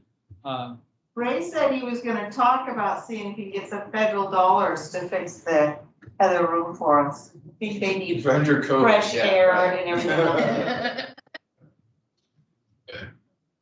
Yeah, I think that with the shared workspace, you'd want to do some things to a building to make it so that somebody could have a membership and get access to it 24 hours a day, right? So that they could do their own schedule and they wouldn't have to worry about whether you were open or not. For this building, that would have some implications for how it would run. You would probably need to put up a firewall, not just an internet firewall, but a literal actual firewall, and have its own entrance and things like that. But it's not out of the realm of possibility. Realistically, from a. Which it already has its own entrance. But I liked your idea of T&M, because I think there used to be things in there that Say that again, will you? I know, my head's gonna explode. Get that on record. But the old T&M that was a restaurant. Yes. And so they got some of that there if somebody wanted to have a little lunch counter in there and plenty of room to do modules or whatever they want to do. Well, you gotta get motives from not using it as a tax write-off and get them on board. Well, they could give it to us or give it to them at a loss so that the infrastructure could be put in or it could be remodeled to be a nice workspace and Mo to take that loss or that credit for being so generous. So I think the idea of a location like that is an important point when it comes to this shared workspace thing, because we've talked about the importance of downtown and how we want downtown to be a destination rather than a place to pass through. And we want it to have a vibe that people like to come to. A shared workspace is exactly what we would want to be located in such an area so that people can, so that they can build off of each other, right? So that, oh, why do I want to have a membership in that shared workspace? Well, I may be out of space in my house, but I also want to be able to network with other professionals and other people who are other small businesses and get ideas from them, with them. Oh, but I also kind of would love to have a place to go out to eat that's right next to where I'm working for lunch, or to take clients to this coffee shop or something to meet with folks. That's all part of the downtown vibe that we want. And so I think we would want to promote the idea of a facility like that there rather than where we are right here. Oh, and the Foundry in Corvallis, they were all closed. There wasn't a little room for every one of them. Some of them were just sitting at the computer and had a spot. Right, it's like a cafeteria model Yeah. kind of thing. Yeah. And we have 3 rooms back there already. There's already 3 rooms back there. Now, I'm not saying we should put somebody there, but, you know, I do think the T&M would be a pretty place. He could just give it to us. What's the problem? I'll work on that. Well, let's get the mayor on. Okay. So I want to be mindful that Blair has broken Brandon's record fairly handily. And Stephen is here to help Greg with Greg's presentation. Stephen doesn't get overtime, so he's not paid by the hour, right? He's Right. out. Right. Yes, yes. He's salary, which means he's not getting anything extra for being here on Saturday, so. No.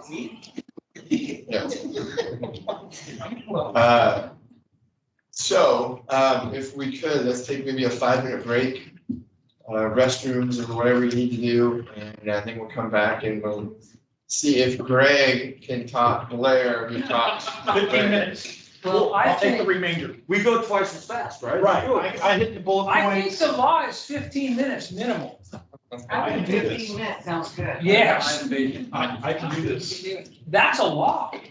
Isn't that a law? I think that's a law. You got to have 15 minutes. You can't. That's the record breaker. But if you engage in that discussion based on topics, which is. Straighten him out, Mr. Mayor.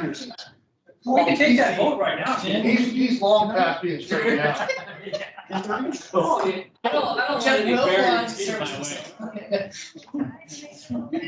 I'm going to try to contain. I'm surprised the service business stayed. Yes. Don't kind of harness me.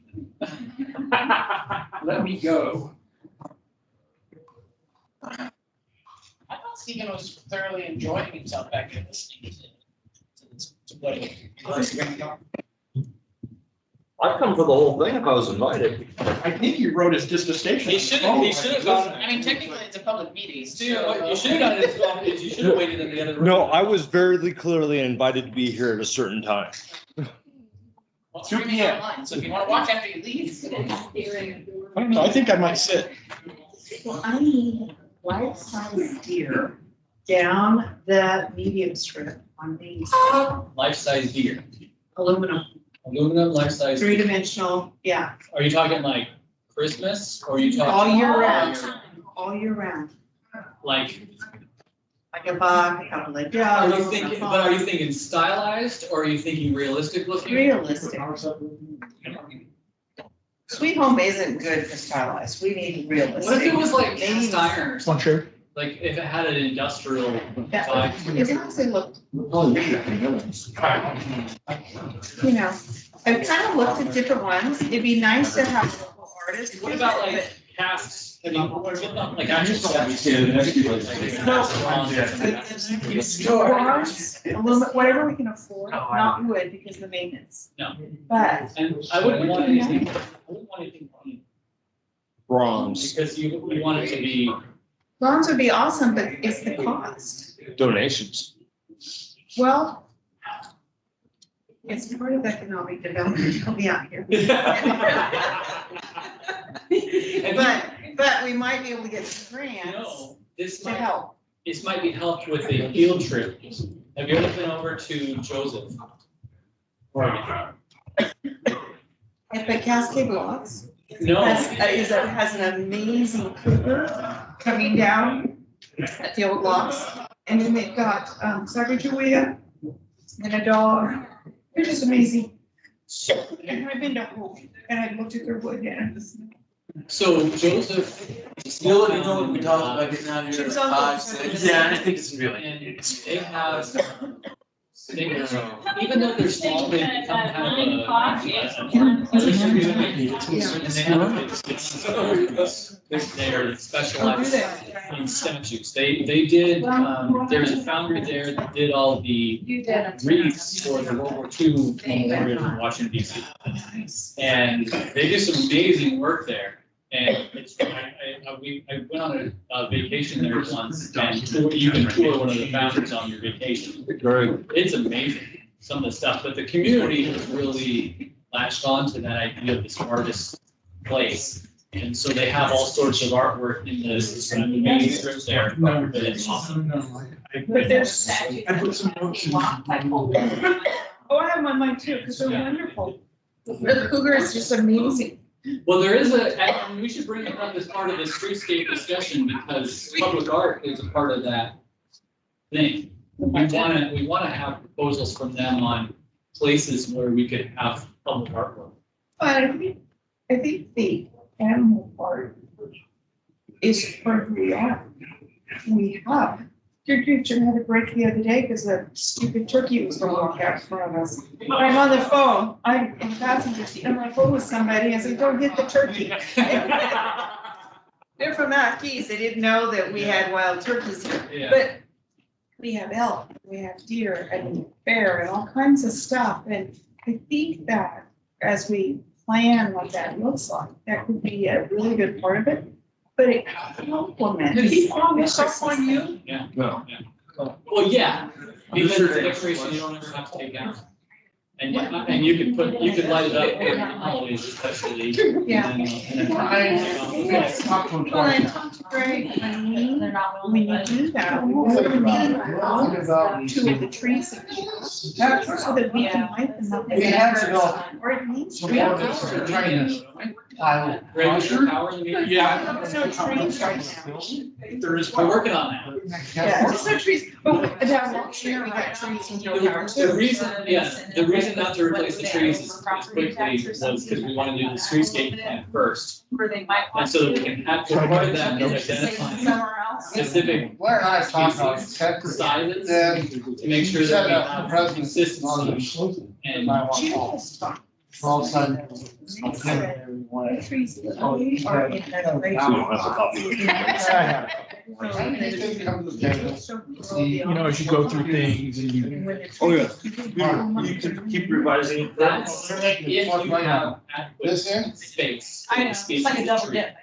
Because every tree is gonna It's be probably different. another one you probably want to touch on a little bit. And so. It's in the how the notes. right species I don't have it on in the here, right place. but when we talk about automation and some of the things that Kind we're of those doing. root systems, I'll touch so it. you don't have to worry about them.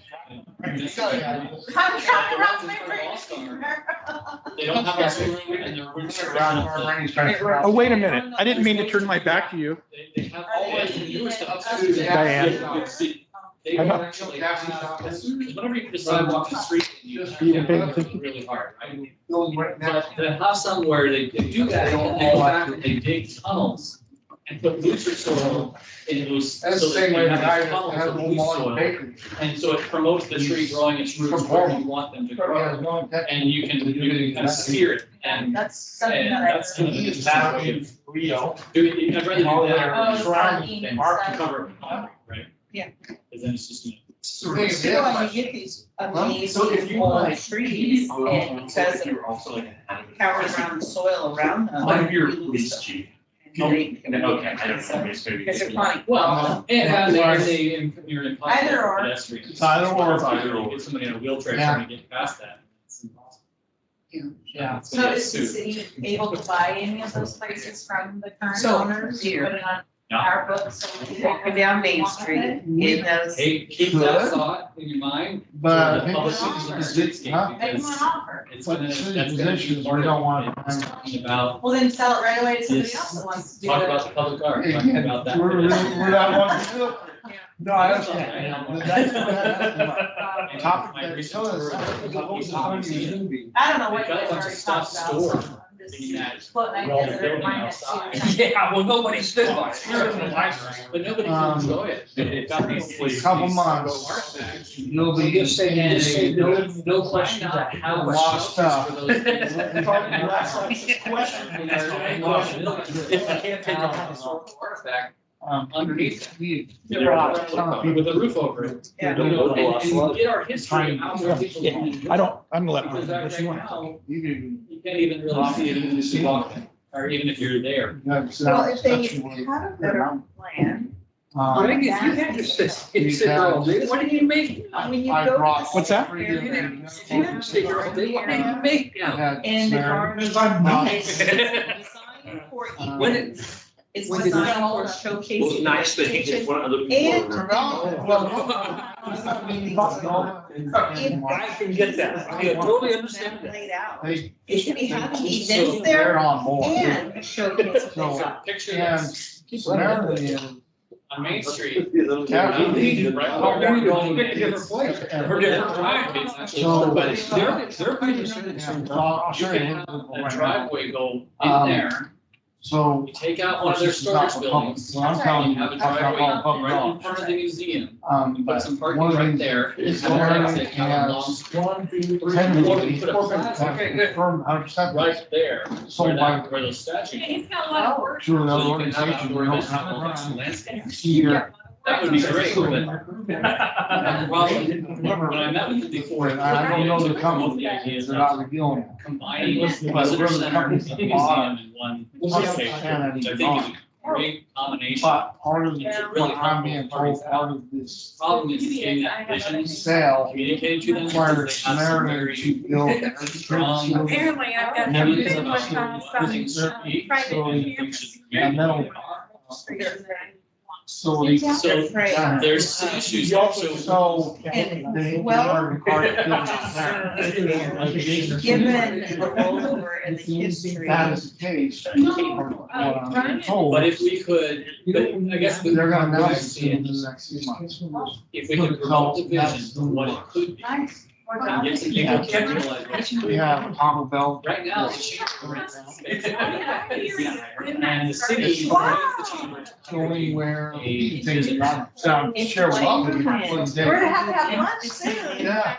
So where COVID, put everything on. That's right. All that safety shop, whatever they're doing with the mall. The old plans, development plans, yeah.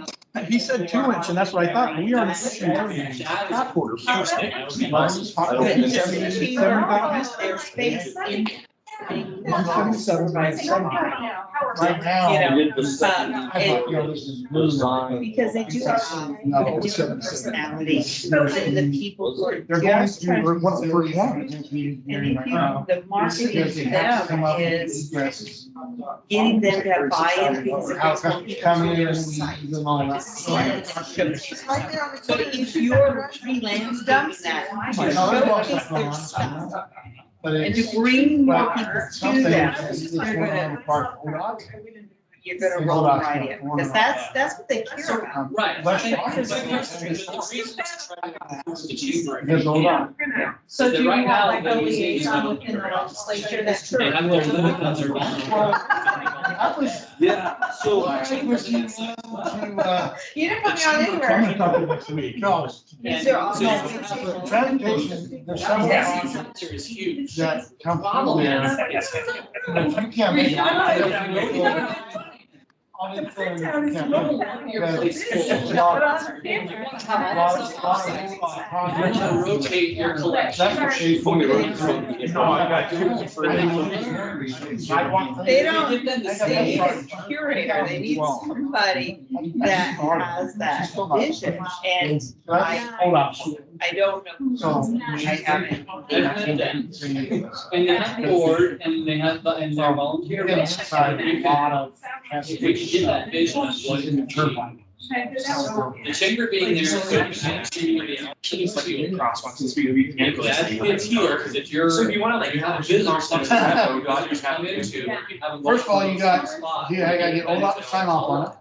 So Those But are also, the other thing minimum, is the chamber right now. minimum of if about they take 25 what they're grand. paying, oh my God. I think as we have more businesses. And pay it coming instead into to the American- museum. American expand. That rent If money that's possible, could so then pay they for might want to improvements invest on the maybe a little bit site more money. and I pay don't for know, but I don't know if storage. that's- There, of one day artifacts, the so fine that I art could do that. last walk, But if you're rolling they this were ball trying to uphill, put, which is gonna flashing, give you the yeah, least you resistance? know, ODOT said, no, I don't think so, you gotta make it up.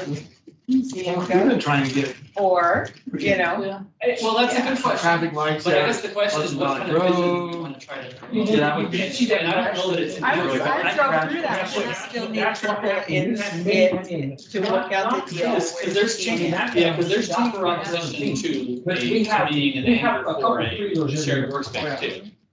That's Yeah. And interesting, that was acceptable. because it's their job.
Oh, the mic is off, I see.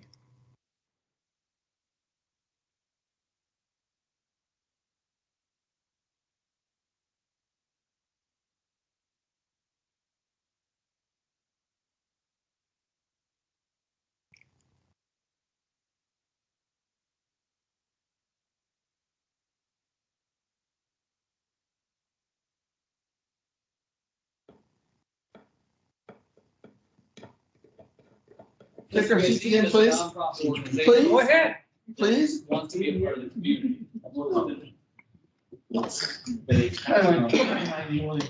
right. That was really cool. Okay, so Excited.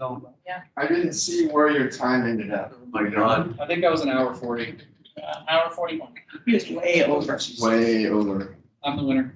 I vote, he goes next year, Sunday at 4. Second that. Okay, there we go. All right, we're going to turn it over to Greg here real quick. Greg and Steven, and they're gonna talk about public works.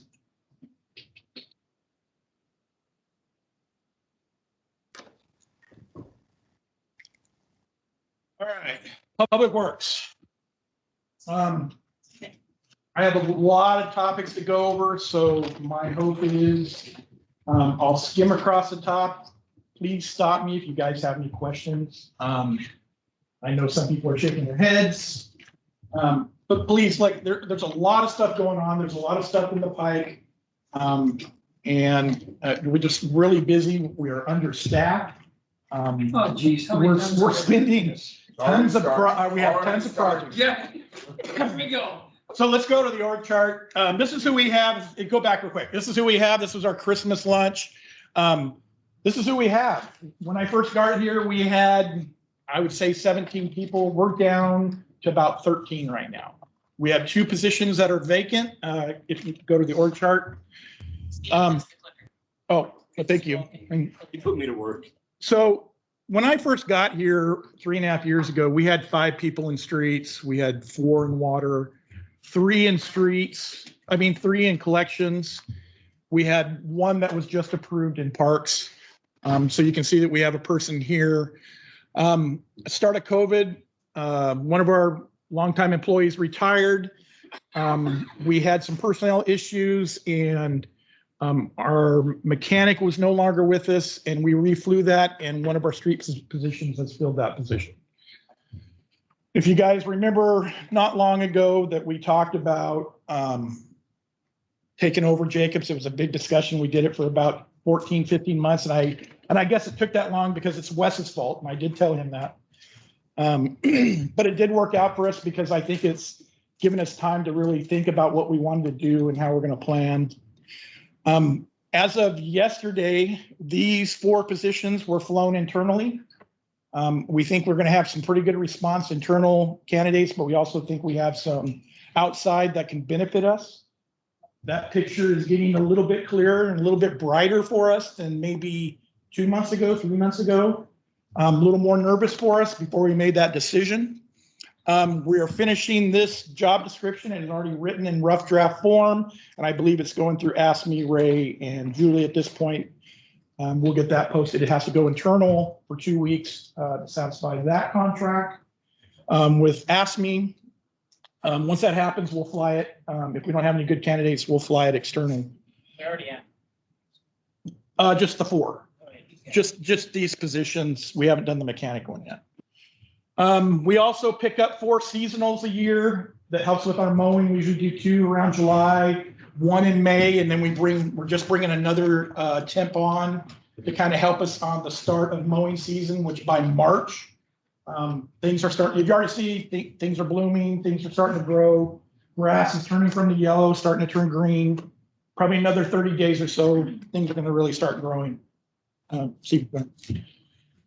let's talk about, first of all, before I get into the KPIs, we talked just briefly about in-house operation. We're getting there. It was a long road. Council, we kind of presented an audit going back for some of you guys that weren't here. Like I said, I've been here 3.5 years. Stephen used to work for Jacobs. He came on for Jacobs after I started, and we kind of built this good relationship and of what's broken, what needs to be fixed, and it was good. I thought it was going to be a great relationship, and it's such good that I hired him. He left Jacobs and he came here, and he's been very instrumental in helping us dissect what we're doing with them. Like we discussed in our meetings, we spend a lot of money with Jacobs. We're spending about $89,000 a month. That's not counting anything outside of maintenance over that $30,000 a year in that contract. We did that audit back in March 2018, found probably 6 pages of one-line deficiencies. It was kind of put a lot of egg on Jacob's face. But I think it opened up our eyes to what we have, how much we're spending, how much money, how much profit is leaving our community. Right? I think we estimated doing our research and looking at our cost compared to theirs, that we could save $250,000, $240 million a year spread out between the water fund and wastewater fund. That money that we save helps with rates, helps put money back into the system. We all know our water systems and wastewater systems have been hurting for quite a few years. So Jacobs will be leaving. We are currently, we did agree to terminate them on paper. We are currently in negotiation with them to soften maybe some of that language. Some of the things that they're projecting back to us is they don't want to be terminated on paper. Well, if they're not terminated on paper, maybe we don't have to pay that demobilization fee if we terminate them, specifically for termination. So these are some of the things that we're going to keep in our mind as we finish this negotiation. What they are requesting is to do a contract amendment that says that the contract ends June 30th with some stipulations of we're going to figure out what stays, what goes. So we're going to kind of line out all the things as we depart. My hopes is that we keep the funds down on their exit. I don't want to, like I said, I don't want to pay demobilization. I think if they put any widgets in our plan over the last couple of years, fixing that plant, we may have to discuss about who's responsible for that payment. But I'm going to also argue the labor that they use, that they're actually billing us on. I think having a contract with another city that then you bring a person from Jacobs to your facility to do work, and then you charge this client, but then on the same occasion, you might have people come from Sweet Home, go to Lebanon, and then you charge them on that contract. To me, that's a good way. Maybe they have a business model that works for them. To me, I don't think that's appropriate. So anyway, we're planning transition. We're getting applications out. We feel good about it. I think other than the transition and getting people on board, we talked about shadowing Jacobs for probably the last 30 days. And I think we have a two-week periods. But they are willing to allow us to come in and kind of just work side by side with them. And so we get a better understanding, at least the staff that we have will get a better understanding as we transition. So let's move off that. KPIs real quick. Like everybody said, COVID, right? Our sweeping was down in half, but like you know, our sweeper died about 6 months in. Our new sweeper will be here in March. If you see, our roads are kind of got a lot of gravel, a lot of material. We need to get them cleaned. Potholes, they did very, very good this year. The streets stayed busy. We kept people working. We stayed on our leaks. Now, we did 120 the year before. That's because that's when we first did that assessment. Staff came in and they went through and repaired that first 68 leaks that we found. Since then, it's kind of like on an ongoing basis, we fix leaks. And I'll talk about why we have so many leaks as we get into the distribution side. Anyway, the cubic yards of leaves were down a little bit, but we're still getting good response in that program. Graffiti's down. I don't know if just people couldn't get out to spray paint. But you can see for the most part, other than some lower numbers like in mowing, we didn't have all of our temps filled this year. People aren't getting out as much. And so I kind of contribute some of those little bit lower numbers to kind of COVID. I don't see anything that jumps out that's other than the sweeping that would have some sort of justification. I want to talk about regional biosolids composting. It's if you look on the wastewater program or that we're doing with the plant, there's a small section on the line item that talks 1.6 million for composting, right? Every wastewater plant, as they treat their waste, generates solids. Those solids then have to be disposed of. They're either land applied, they're either taken to Coffin Butte, which is landfill. There are programs where they could be reused. Newburgh and some other cities up in Washington, I think Florence, right? Florence does composting as well. They're basically taking their compost, mixing it with grass, wood chips, covering it, infusing air into that, and creating an atmosphere that speeds composting. And what that does is two things. First, it lowers our liability. We get it from a Class B to a Class A. That Class A, then we can sell it back to the community, landscapers. Newburgh has people lined up out their doors every Saturday to come in and just get truckloads and truckloads and truckloads. Biosolids, since I've been in this business, and I started out as a wastewater operator years ago in California. And biosolids has been the biggest topic that we have in the industry. Where it goes, who wants it, it smells, nobody wants it in their backyard, nobody wants it on their property. Landfills, for reasons they don't want to take it there. This Class A concept of composting and taking all that liability away, if we were to take Class B solids, not Class A, that's compost, but Class B, and land apply it, and we put it on that same farmer's land year after year after year after year, and then somewhere down that road, that land, after they do soil testing, shows a toxicity of some metal or some compound, right? And if we have provided that, we could be on the hook for cleanup for that. And the liability with biosolids is just huge. To have something that you can then have all these products, waste products that are around us, ship, mix, store, and then sell it and get rid of it, I think just puts us in a position for long range, first disposal, but also being good stewards with our product.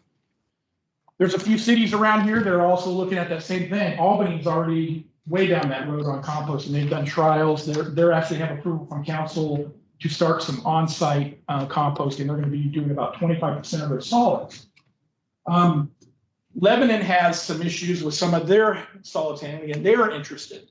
So all three of us have kind of partnered together. We are looking for grant money through Biz Oregon, which our engineer of record is researching as we speak. We even went as far as Corvallis maybe wanted to join on, but right now they want to sit back and watch what we do. They literally said that in an email. They want to watch. Corvallis wants to watch what we do. And then if it's good, then they're going to come and jump on. But the point is that Lebanon has a piece of property near railroad tracks, near their wastewater plant. We've got railroad tracks right next to our plant. I mean, there's just a lot of things that are lining up. So we're going to do a study. We've all committed $15,000 to that. We haven't spent that money, but all three cities want to find out a regional solution for our biosolids. And so this would be something that you'll hear periodically as we go down the road. Can I interject real quick? Yeah.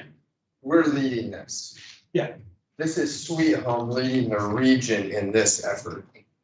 We went to Lebanon, we went to Albany, we went to Corvallis. We are leading this effort, and Business Oregon is ecstatic about it, as is the.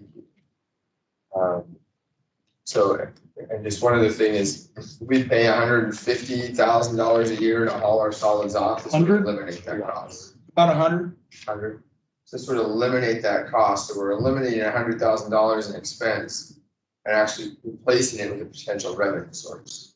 That larger number was when they were wasting and storing from, and now they're not storing anymore. So we don't have that extra expense. They're getting it out. But do you still have an expense to take care of it? And I don't know how it all works, but. Well, basically, after and we can give you tours and at some point, but basically, we'll pull those solids out in a liquid form and put it through a belt press that then tries to extract or allow through pressure and gravity that the water drip out of it, and it runs up a conveyor and goes into a dumpster.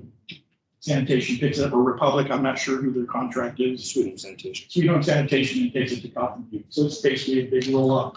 That's where it's going. It actually goes up into the gorge. And one thing that you two need to know, and we've talked about this, the reason we're building this whole new plant is our headworks at that plant is ancient. I mean, the plant's got issues. It's not adequately built. It's not adequate capacity.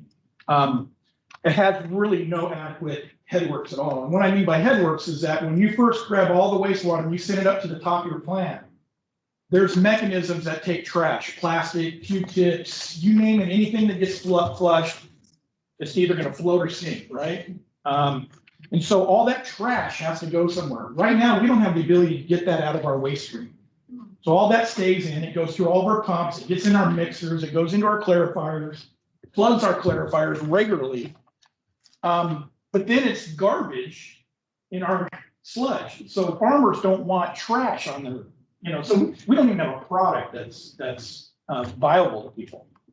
The new facility will be, do a much better job at being efficient about removing grit, plastics, where that goes. It'll compact it, put it right into a dumpster.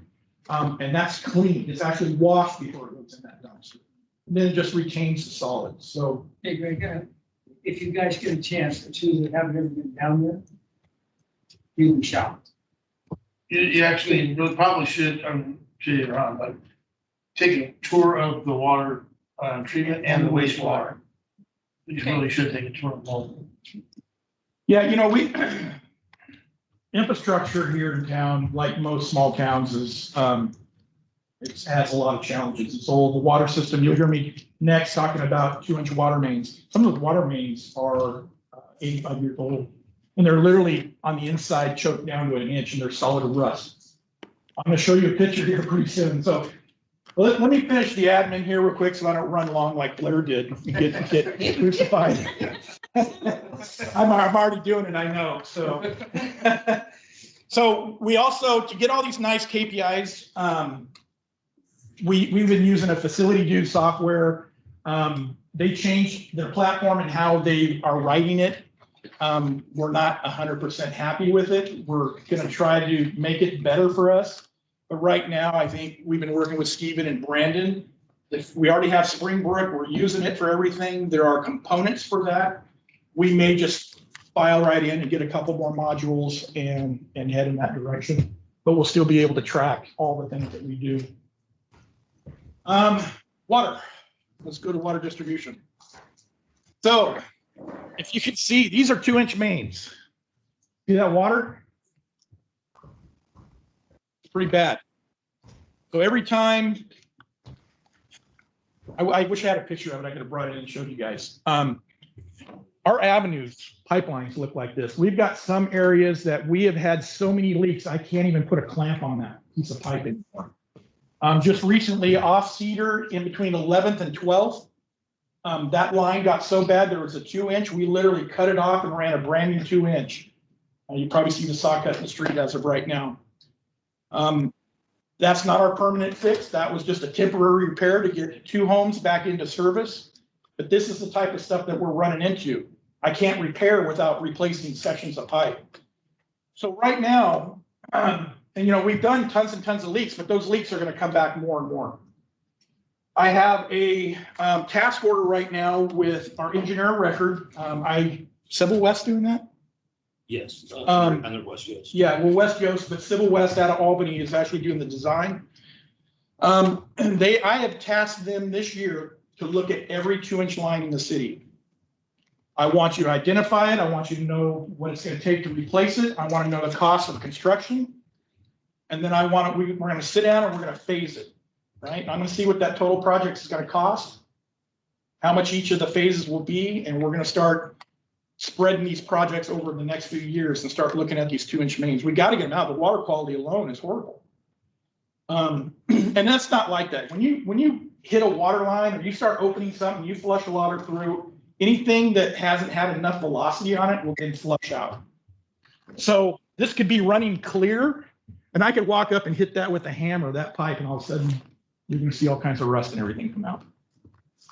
Water hammers do the same thing. That's why we're fixing the pipes. That's why we're fixing, and we'll talk about the VFD and backwash project that we have going at the water plant. That system of the on and off hammers that system. Well, every time you shake those pipes, that's what you get. Do the majority like the pipes in Sweet Home look like that? Like, are they all that bad? All in the avenues, pretty much. Yeah. I wouldn't say they're all that bad. That's probably maybe even a better one. I don't know. I don't know where that is particular. I would imagine it's definitely in the avenues. Now, normally, like some of the counselors remember when we would fill up our pictures over at the annex building. Remember when you fill up the pictures? You're just looking at it, it's like, is that the lighting? It's not the lighting. We have a better flushing program, but it's not, it's only helping, it's not going to fix anything. So we're engineering all that. We're going to plan to put some project together, identify costs, so you'll start hearing about those as we start moving forward. I would imagine this fiscal year we'll have everything kind of on a high up level, at least mapped out schematic wise of how we're going to do this entire project. VFD backwash, we are in design with that, with construction. I think we put about $600,000 in this year's budget. We're spending 70 right now on design, hoping to get a contractor on by the end of this fiscal year or summer. And we're going to carry over those funds and complete that project in the fall of 2021. So we're already ordered the pump, right? We're in process. We're in the process of ordering the pump. It's already identified. It's already been quoted and spec'd. It's a Gould's pump. We've already picked it out. This thing popped up. This next project popped up with the wildfires. I don't know if you guys know this, but our brand new water plant does not have an emergency generator. If our power from that fire would have been cut off from Sweet Home in any direction where we didn't have power, good case scenario, we had 3 days of water. 3 days. That's, to me, that's not what we are designed to do. We're here to help our community. We're here to provide services to our community. We're here to ensure that our products work in the need of emergencies and things like that. After the fire, we got our engineer working on it and trying to find some funding. I think I've talked to Biz Oregon, I've talked to USDA. Both of those organizations will loan us money at a very, very, very low interest rate. I was looking for more. I'm looking for maybe a loan and some grant funds. I'm looking at different avenues of how we can get this built. And I came across, it was told to me that maybe you want to check with Pac Power. Pac Power has a resiliency program for communities, small rural communities, to help support power and surges and other different needs. So I reached out to them and they responded back. We have a meeting, I think Monday, a quick one to kind of understand the program. But they're interested in the fact that we want to put something at our water plant and that we got a wastewater project that's going to build a whole brand new generator. They have technical assistance that they want to help us with. That can come in a lot of different forms. I'm kind of anxious to see what this is all about. I know in California, Edison is big at throwing, solar battery packs, anything they can do to sustain power for any type of facilities and help maybe backfeed things into the community. So I'm kind of interested in seeing what they can offer in the ways of power storage. There's many different ways other than a generator to help us at this water plant. And so that's what they do. They have federal money to do it. And so I'm kind of anxious to see how that goes. Stephen, let's talk about hydrochloric systems. I think we're just got some controlling and piping left to do, and that's going to be done by Public Works. Yeah, we need to remove the big tank and swap it out and test it out, but the water is 75% constructed, the supply lines. Where it's just everything takes waiting on this part, waiting on that part. So this was funded, not this fiscal year, it was funded the year before. And Public Works is doing that project in-house, so we went out and bought all the pieces and we have them on site, we had them on site. And so as Public Works has time, they've been going out there and putting piping on. We've got Tad working on the controllers and some other things, but I would imagine by this fiscal year, that's going to be all done. So probably won't have to talk about having that old generation system at the water plant. That's been intermittent and, we'll just be taking loads from a chlorine vendor that can supply us the product. And we don't have to make it. We don't have to do anything. We don't have the capital to put back in. Water distribution system modeling. This was something that was started last fiscal year and carried over into this one. Basically, I want to say calibrated it this year. What we did is we bought last fiscal year a water modeling software system that once we populate it with our system's information and our pressures from the plant and our pressures up at the upper ends and all through readings throughout our system, we then plug those into that database that then creates a model for us that tells us where our pinch points are, where we're inefficient in pushing water, where we might have potential for low chlorine demand. And so what it does is it lets us through a computer model see how water is flowing through our system. Maybe some of you that live in town notice that you might have really low pressure. Some people might have extremely high pressure. Some people might even see your water do this if you have sprinklers. I've even been told that. Reason is that we have these reservoirs up on the upper end, but yet we have a treatment plant that just has one pump on and off. One pump, no slow, no gears, no nothing. It's just an on. And so when that pump turns on, it hammers the lower end of the system and starts pushing water up through the upper hills. When that thing shuts off, the hills go, oh no, and they start sloshing back towards the plant. Anybody's heard the term water hammer? That's basically what we're consistently doing to our system. The VFDs and the backwash. The VFD is a variable speed drive that allows us to push water into the system like really, really slow until we need to get up to that pressure. We're not going to hammer it. We're not going to do anything like that. The backwash pumps allows us to backwash a filter while we're still continuously feeding water into our system, so we don't have to shut it off. So we're gonna try to minimize those on and offs. Anything else I missed? Anything? No? Excuse me.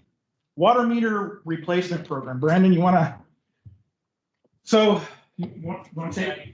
So the idea, what the city has been converting to over the last probably 2 years now, year and a half maybe, is ultrasonic meters instead of the original kind of census meters. So the difference is the census meters have this little rotating propeller basically, that as the water rolls through, it pushes that propeller, and that's what gives you the consumption read. The ultrasonic doesn't have that moving part. It has less parts to go bad and actually reads water at more of a consistent rate and is more accurate than the census meters, and also has a longer lifespan. And reads low flow leaks. Right, and reads leaks, detects release better. So over time, the city has been replacing meters as the original census meters have died. We've been replacing them with leaks.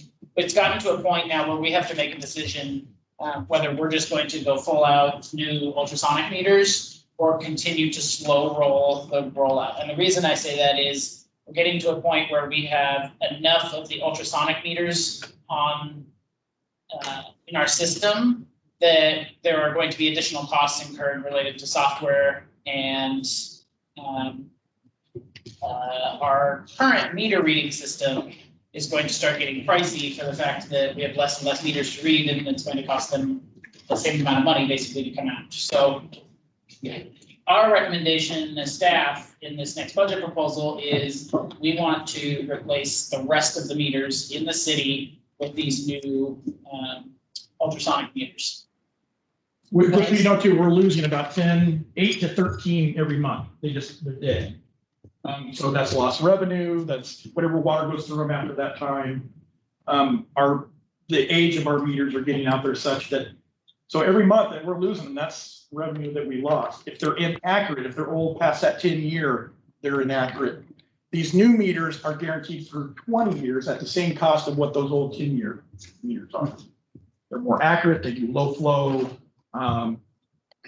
So it's like, what do? Get the cart out in front of the horse, you put that horse back out in front of the cart. You know, right now we're trying to make revenue to do all these projects, but yet we're losing revenue. We pay, for example, a company each month to come out and do meter readings. With these new ultrasonic meters, what happens is our crews can actually drive up and down the streets, and really they can just do it as they're out on a daily basis, fixing water lines and whatnot. But the computer system in their cars will just draw the reads into a terminal. You don't have to get out, you just go down and just beep, beep, beep, beep, beep. Right, you just drive down the street. I've seen it done, it's actually quite impressive, but we don't actually have to physically do anything, you're just driving. So the other benefit of this is these meters retain daily historical data. And so if somebody says, well, there's no way that my bill is supposed to be this high, we can pull up in the system exactly what their meter has done for the last, really since the dawn. And we know instantaneously if they have, like, as soon as we read it, if it triggers that it's a high read, we can then tell that customer right away that something's not right. And the computer system flags it for the crews. And so that if they get a blip, they can stop and do a little bit of investigative work. It provides us with more data. It's more accurate. We get better consumption reads. It catches those low flow moments.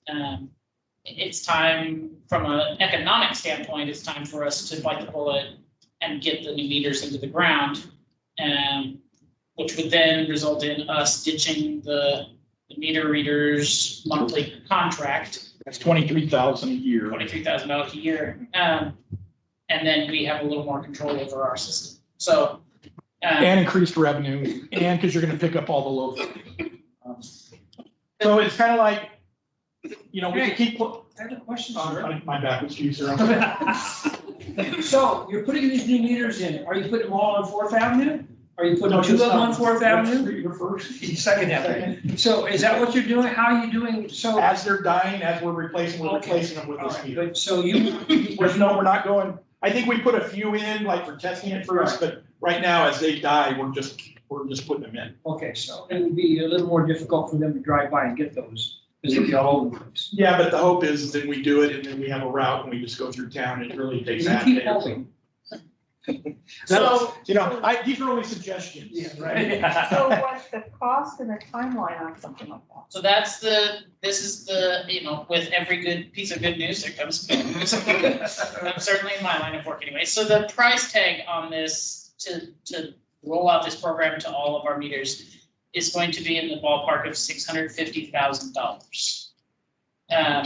That is a eye-popping price tag, especially given that we've talked about the fact that from a capital standpoint, the water system doesn't have a lot of money. Our proposal is going to be that we basically, that we would take a loan amount for it and pay that off over a couple of fiscal years with operating funds. That's the same thing that Brownsville did with theirs. They took a loan right at the end of the fiscal year, paid for half of it in that fiscal year, and when July rolled over, paid for the other half, and they were done. So in 2 months, they purchased all of their meters and they were done in that. That's kind of what we're going to propose to get this process rolling. But Now, we've been as we've been changing meters, these ones that we've been looking at, if we can get the big meters, apartment complexes, we've been finding big discrepancies in those, monthly discrepancies. So this is all revenue. It's like people are coming and they're wanting to pay for our product, but they're like, how about if I just give you this? And we're like, okay, we'll take it.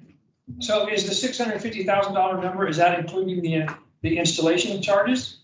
We would install them, I I think. understand that, but so you're gonna have time and money invested in that too, so you're gonna have to just.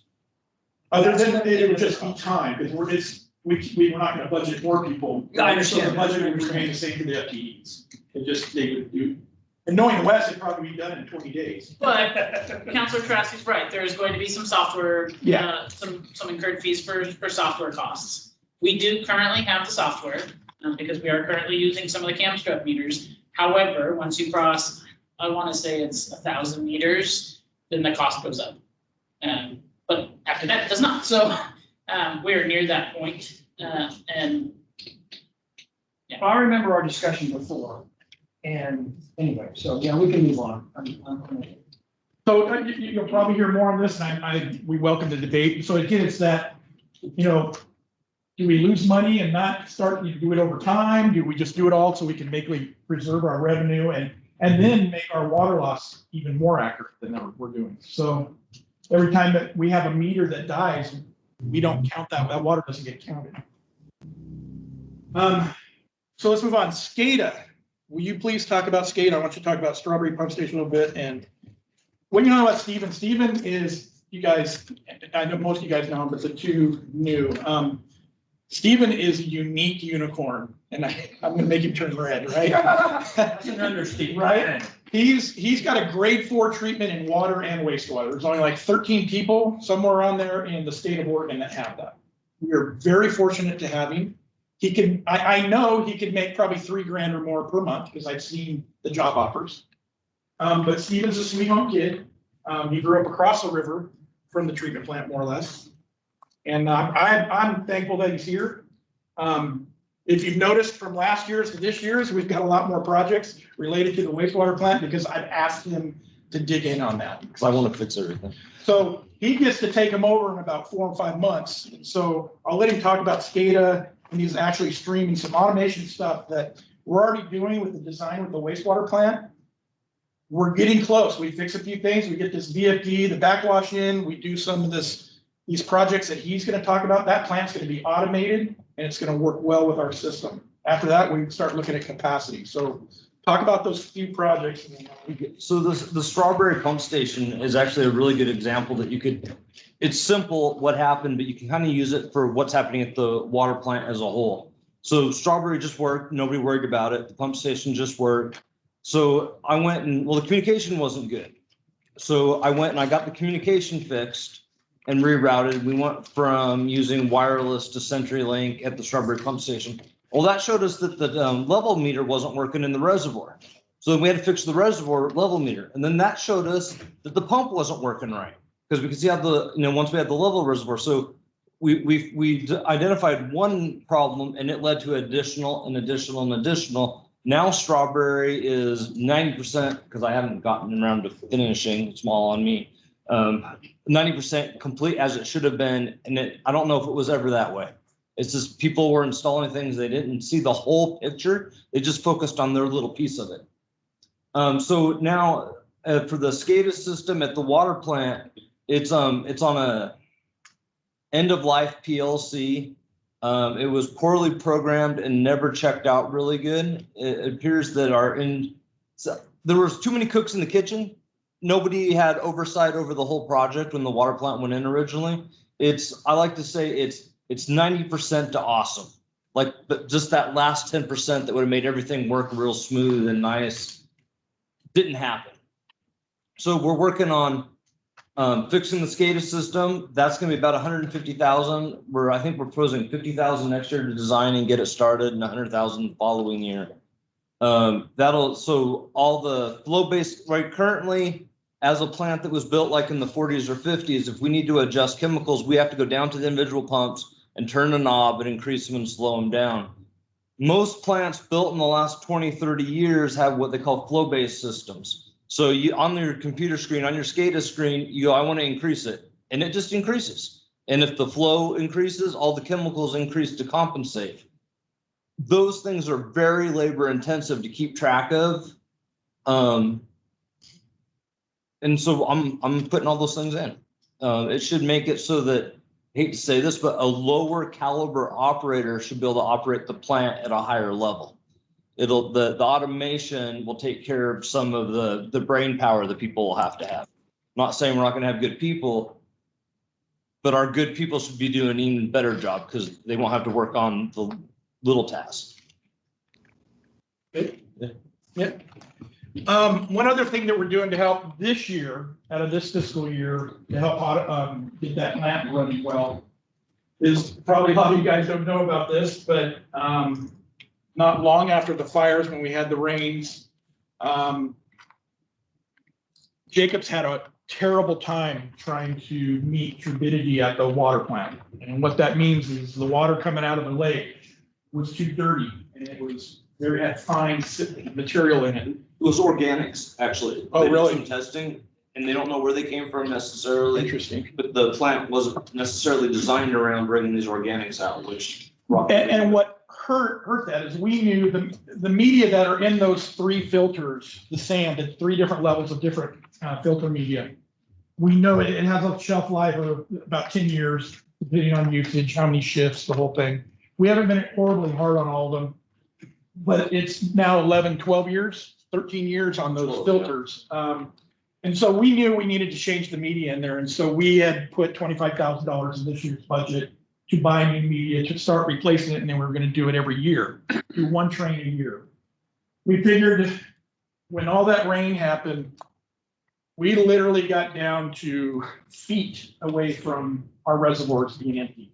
Well, to the Because point, we did a boil water notice the night before, and it assumed we were going to be issuing it in the morning. so we came very close, and the reason for that is 2 things: was the condition of the weather and the fact that our media, and the plant wasn't automated, and that our media wasn't able to trap and suspend and do the things that it was supposed to do that it could when the media was new. And a lot of that media it's designed to have charges in it that able to pocket and flock and grab different materials as it's pushed through. So by changing those, we're hoping we will never, and I hadn't seen it since I've been here in 3.5 years, that we were down that low. And I was honest, I finally called Ray and I was pretty nervous. Council got emails. Yeah, so look, we averted that, but we're right on it. We know what caused it. The media's been ordered. I think you're getting a kind of looking at some costs right now to actually, somebody's got to come in that's not just a Vector, because we can't take a sewer Vector into a water tank and suck media out of it, right? I got to have a company that has the right equipment for a potable water system that comes in and that they can remove this material, and then we or them can put those giant bags with the crane and stack it with the different levels of media. So last few projects that I have reoccurring in the water distribution side is easy valves. I don't know if we've done one this year, but I've been throwing about $35,000 in capital in case I got to put a valve in. I can't shut something off, something fails. I have money, I can go out there and replace that valve. Coming up in the future, we had a Candy Creek pump station, which is up at the top of 10th Street. And that's been on the books for quite a few years. There's low pressure that was identified long before I got here.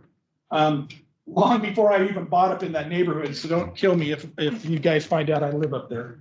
It's #1 priority now. Yeah, and I got like 20 pounds. The guy complained, this guy complained before I even lived up there. This guy complained and I said, no, you got plenty enough pressure. And at 20 PSI, he has plenty enough pressure because that's what I have.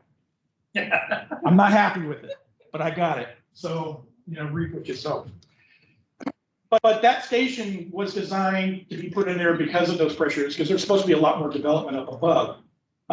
So we know there's needs. So right now we're looking at areas to put that pump station. It'll probably be designed in the upcoming year. So you probably won't even see in your horizon for another couple of years. Wastewater. Sorry. You guys got to see this. This is kind of the site overlay. We still got some things that we're working on. VE was completed. We are at 60%. We will be by, I would imagine, June. We're going to be at 90%. Final is going to be in September. We're going to be creating our docks to bring on a contractor, hopefully by the 1st of next year. I would imagine this year we're probably going to have groundbreaking, if not first, once we get that contractor on. And that's where all you come in. We'll have some sort of a little ceremony for the paper, some hard masses, and fake gold shovels. And couple of things on this project. It's slightly behind, but I would say it's on track now, but it's slightly behind from a year ago when the engineer that we had hired on this project separated with Marie Smith. They have assembled a new team. Pretty much the same people with another person over them. Things are going back well. COVID slowed us down a little bit, but we've really picked up a lot of steam finishing VE. We've already identified everything in the VE that we want to change or not want to change. We don't have to do everything. We just have to at least address them in our comments. And so we're doing that. So that's pretty much construction commences sometime early next year. Brandon's working on funding. We talked about that already.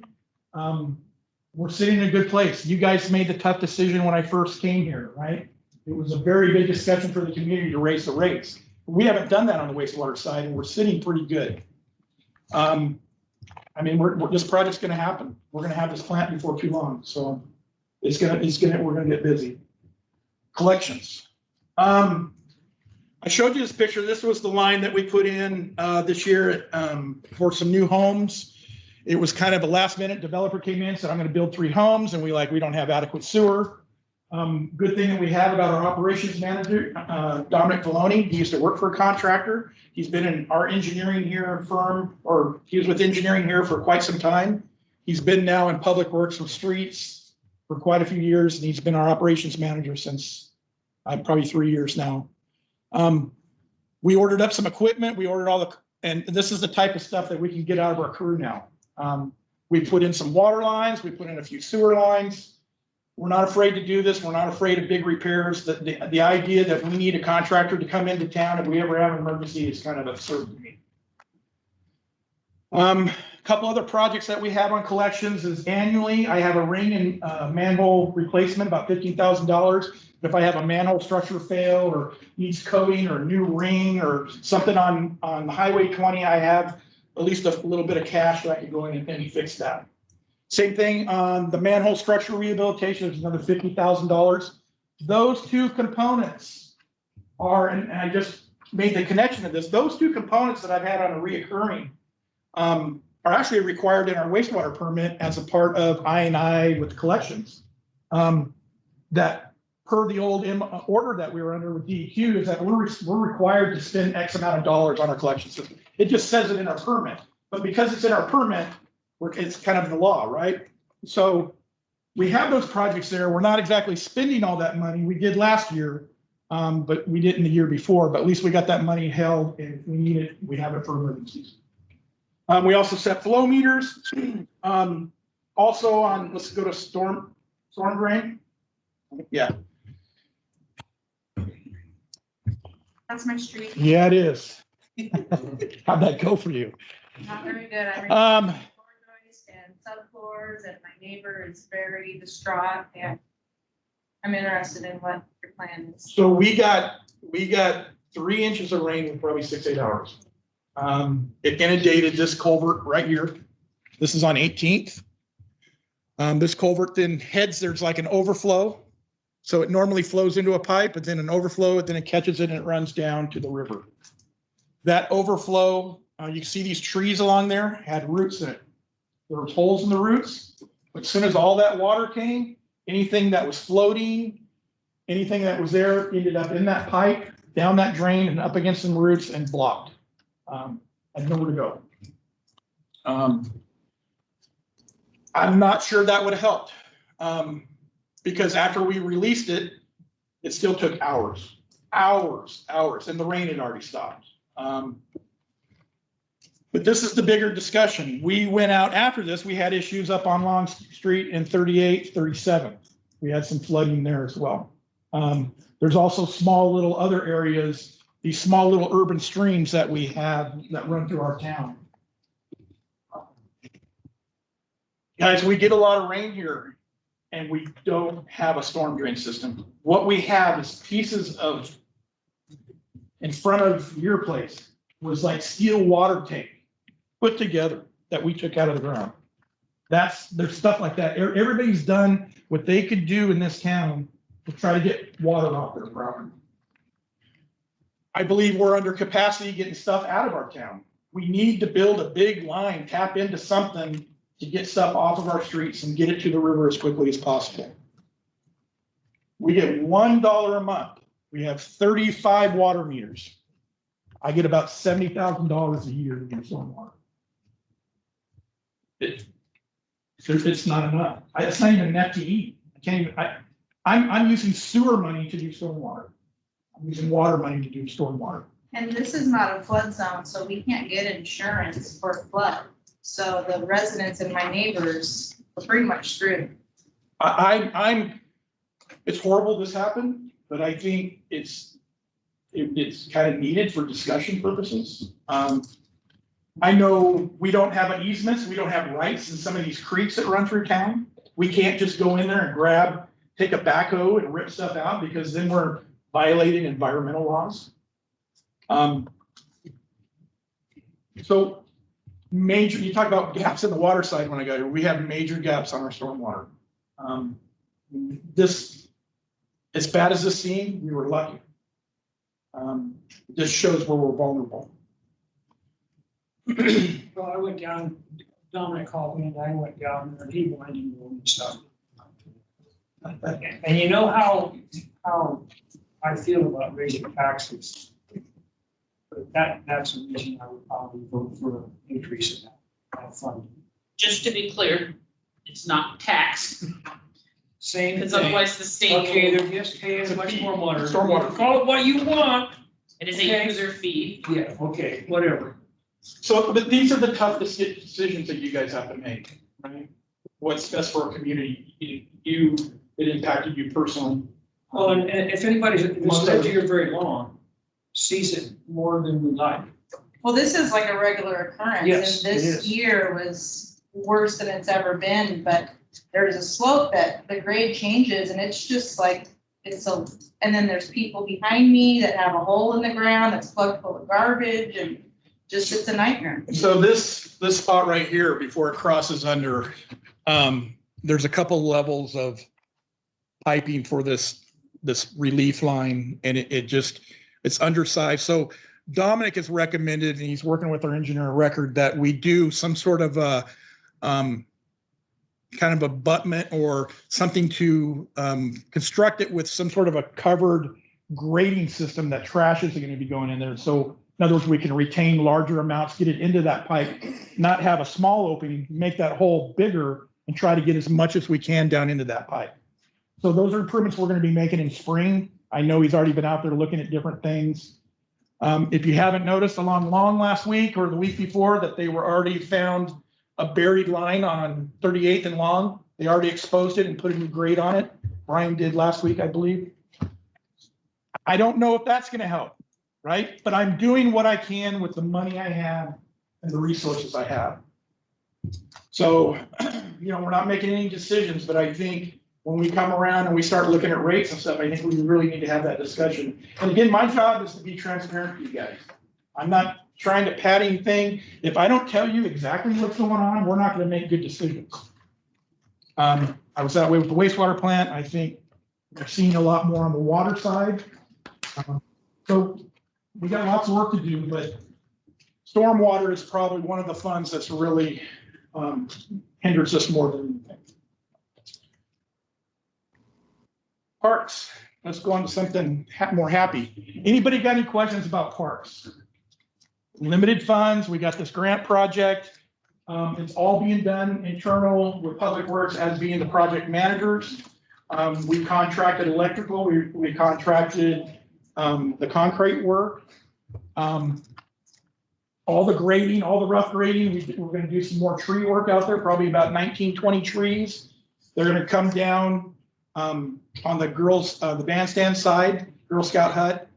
Once those come down, probably in the next couple of weeks, then we're going to be in there and we're going to start finishing the trench and finishing the path and the lighting all the way over by the bandstand. And after that, we've already, if you haven't noticed, we've taken down the railing at the Well Bridge. We've already taken some of the asphalt off there, and that's going to be a plaza with all concrete up to it. And we're trying to figure out exactly what type of railing. I know we talked about some metal, but we may do something where it's just a part railing and kind of maybe open it up a little bit more. But I'll let Dominic and Kevin work with Breezy Construction on that. Any questions? Gazebo, bandstand, you guys want to talk about that a little bit? Are you guys gonna take that down? Have you guys gotten more surveyors or whatever to look and get different? The bandstand and gazebo, or? Is that at Sankey Park? Yeah. That antique one Yeah. that would have a big Okay, yeah, so. brouhaha about? Yeah, so it's rotted, a tree blew in it, it's, so we had it, analyzed, now we're gonna fix it. Of course, it doesn't make code because it was built back in the 30s.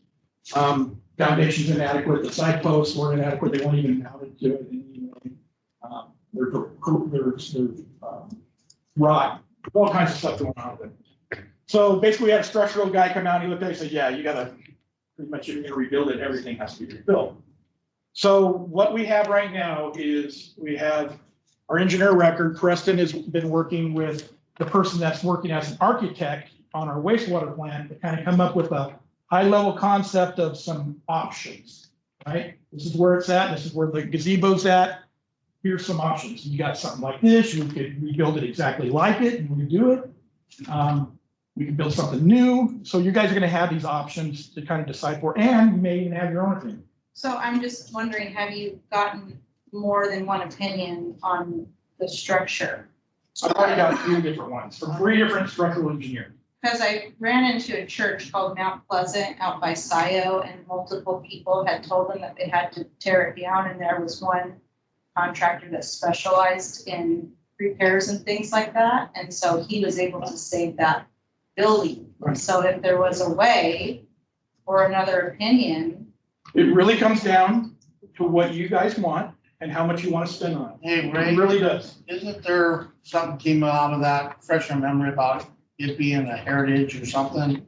And grant funding or something coming back that we would just tear it down and they said, oh, hold on.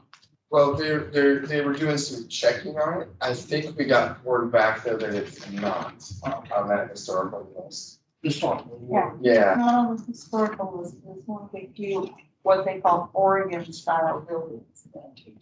Well, and I guess being on the Parks Board, I was frustrated for years and years and years. But if you look at what we have now and compared to what we used, It's like amazing. And the folks that are relatives to the people that were named after Sankey Park, Bob and his wife, they said they would recommend taking it down and building a whole new one. Because of the cost of doing it. And they've had, like he said, he's got 3 different ones. It's horrible that they maybe have to do that. But if you go look at it, yeah, I'm surprised it hasn't fallen down already. I mean, there is rot everywhere. It's wood, and this is Oregon. Yes, exactly. I think Exactly. This is the a biggest, lot valley. the biggest concern is underneath. So we had insurance look at it to see if we could recoup anything from an insurance standpoint.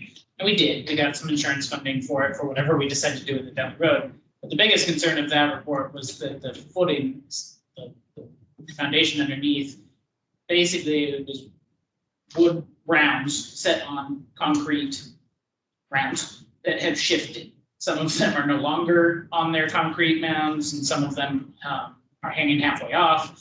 So from a structural standpoint, and the whole thing would have to come down and be rebuilt from the top, from the bottom up in order for it to. With the existing or all remade, or does public input still get to be had on it, or? Yeah, see, that's a good question, right? Because that's part of that discussion of how we do things, right? Where we left it was coming back, one is whatever goes forward, we try to retain that original character. And then those options will go through the park and tree committee, there will be public process through there, and then it'll come to council to decide.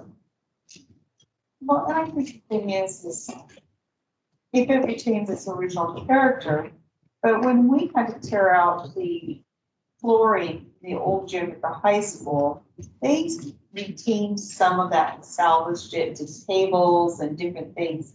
So if there was even a beam in there that was of value to somebody, I'm sure they would find a way to recycle it and honor that. But let's face it, its time has lapsed. Some of that, I'm sorry. Yeah, some of that Ray and I have talked about that, and I think Dominic too. On the front of that building, there's a kind of a arch thing, and it's got these limbs going up on each side, and there's something I forget, I can't remember what it looks like. Do you remember what that was? Right in the middle, and unfortunately, he was the one that decided, I thought about it, is to keep that and put that on the new building if that's what we end up doing, and making it look, like you say, try to make it look as close to that as we can. I mean, there's some historical thing there, but. It's almost 100 years old. Yeah, but Yeah. my goodness, I don't know. 86 years old, some of that, we were thinking the wood, pieces of wood, 86 years old. It's an irregular slab. Yes, It's it from a is. tree that was irregularly shaped. Yeah. And so I think it's just retaining and honoring that heritage. It doesn't have to be the exact same. And that's what's been the hardest thing for the engineers. It's like, well, what does your council want? And I'm like, we need to have a discussion. We need to figure out, do we just preserve it and rebuild it from the ground up, or do we take its likeness and build something new for that honors that? And so there's options in many different ways we can skin. Last week meeting for council was, one was a historical, 2 was there grants to help rebuild. Yeah, right. But once we have this plan, at least some ideas, and we have a direction, we can then put it on a plan and we can go out and find money, just like we did with Sankey. Sankey became a reality because we had Joe Grable go out and put all that on paper. All that stuff that came out of that manual, we put it on paper. Sat around the table and figured some things out, and having that shovel ready was what really projected us to the top of that list, if you remember. 37 people were interviewed. We were number 2. Sweet home. And from what I understand, if that was to be put to its original purpose, was a bandstand and they were going to put an amphitheater in the hillside, is that the best location, or is it deeper into the park where the acoustics are better? I've heard 2 things. I've heard it move it, like if you're standing right in front of it, Girl Scouts, you move it so many feet this way and make it more open, and then you have a curved backdrop in there. Or you could take the whole thing and put it where the gazebo is, get rid of them both, and make a center thing. I mean, I've heard all different types. So, but really it comes down council community, right? Us as engineers, and I point at me, as administrator and our engineers, we're gonna try to get the costs and kind of keep you up here. But I think when we get down to the weeds a little bit and where we want to go, you guys are gonna have to be part of that. So Well, it's one of those things where if we had drawn, professional looking pictures where people could look at them and they could choose, literally taking their little vote and dropping it in the box of which way they want it to go. I think it would be a good PR piece for our community. I That's think, exactly what we did when we wanted to do the park. When we really wanted to do, we paid some money for the people from Eugene to come up and say, hey, they ran the whole thing. They said, they put the big white paper and they said, hey, what do you want here?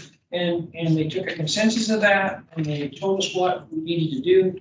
And that's where we headed. And if you haven't been there lately, it's pretty amazing. And I'll give them kudos again. The Public Works have done an amazing job down there. Amazing. So 20 years as Parks and Rec before I came here. Been through that process multiple times at varying levels. That plan only had 111 people who contributed to it. Of that 111 people who took part in it, it included city staff, city council, park and tree, and I believe planning commission.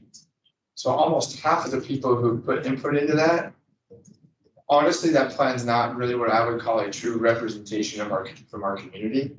So we've got to figure out a way to do that better, because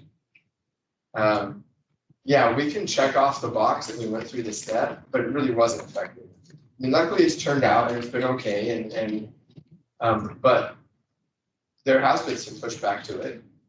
And we said, well, you had an opportunity. We went through this whole process and nobody knew about it. Nobody could remember even anything about it. So we need to go through that, absolutely, but we've got to do a better job of making sure it's a true representation of the community and not just something that we pushed through and did so we can check off the box. Yeah. and you talk about pictures, just so when you saw that really nice extravagant entrance to the wastewater plant, it's that architect that's kind of working on some things. So they do really, really good work. So I'm sure we'll have some good examples. Well, I think it even includes a little pro and con statement as to each design or each location or whatever it is Sure. you do. And then the people can weigh, but I think that goes back to that over advertising, over communicating, putting it in places where people can. I don't care if somebody votes 2 or 3 times, as long as they have the opportunity to see it, so they feel like, oh, the community decided this, you know? If I may, it's like, we don't have very much of our history left here, and that's might be one of the last few things, and so if, like Councilor Gorley said, the more we advertise to the community to get their insight and what they want to do, the better, instead of just saying we don't want it, or it's not working. Absolutely. Well, that was the first thing I said out of my mouth. I said, this isn't going to be my decision. I'm not going to be that person. It's been here too long. I'm new to the community. It won't be my decision. Just real quick. Yes, I'm gonna remind you of our discussion yesterday that we are in public. So this may be one of those situations where the community is gonna say, we want to save it. And you as a council are gonna have to look at the benefit of that decision, doing the most good for the most people for the longest period of time. Is saving that structure gonna be worth the dollars that it's gonna cost? Because it's gonna be significant if we want to save that structure.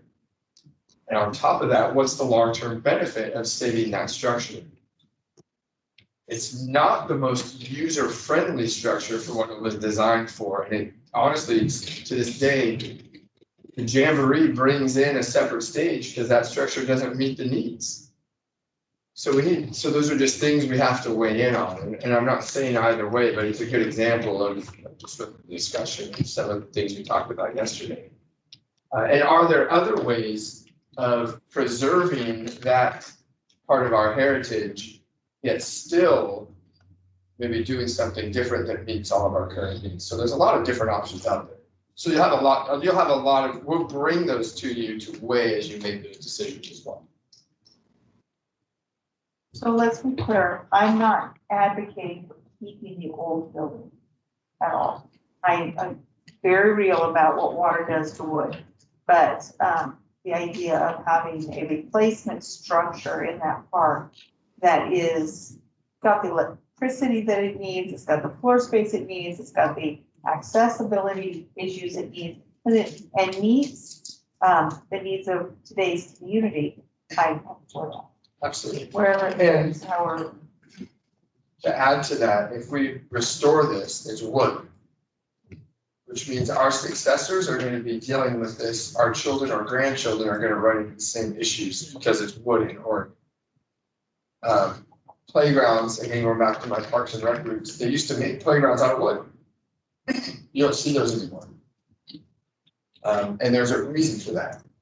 It's the same reason that we're seeing with the structure, it's just really hard to maintain a wood structure, period. It just is. Well, and Bob Dahl, he's married to one of the relatives of that. They both said that this is probably not worth the cost to rebuild. And that means a big deal to me. And maybe we should have this new era, get with Bob and his wife, have a banner, take some pictures and say, this is the way we feel about this. Not that they should have the final say, but It would be respectful I'm to the do same thing as Councilor Blooming. Would it be wonderful if we could do that, but is it worth the cost? Well, I don't know. And to do it out of wood again, not so sure, not so sure. We know more about airflow now and its effects. We know more about setting a good foundation. Yeah. Eaves, all of those things. So if it's feasible, why not? If it's not feasible, that's fine. Okay, I don't wanna to dismiss a building that does have the heartstrings of our community attached to it, on whether or not the jamboree needs. No, we need to replace it or repair it. I would agree to some form, some fashion. Because they are emotionally tied to that building. I think once we get that part fixed, you have something upgraded stage, and you're just gonna be even more people coming and doing things, school pageants, whatever, right? Concerts in the park. There you go. That's crazy. They really are invested. All right, let's go to streets. Any more questions on parks? As funds are available, we will be moving from, real quick, Sankey to Upper Sankey. From Upper Sankey, I think, to North Side or Strawberry. I don't know if we've decided yet. I don't think we are. But right now, we only have funding for Lower Sankey. We're gonna finish that and we'll start having discussions and try to find more funding and other ways to finish the upper and continue on. Is that for a bike thing that's up there? Is that? Well, there's already the BMX track up there, there's dirt, but there's been discussions about the skate park. Oh. That's over by the school district, which is school district property, which we maintain. They kind of want that property back, so where do we put the skate park? Right, so you got a BMX track up here, is that the right place for that? And so that's where some of the questions that Park and Tree Committee have been taking over probably the last few board meetings, So has there been discussions? Because I think the skate park out there where everybody can see the kids is probably the better option. Yes. Actually, Jeff's neighborhood, they said, well, we got some property over by PD too. I mean, we've been kicking around all kinds of ideas of, right now it's there, but the reality is that isn't our property.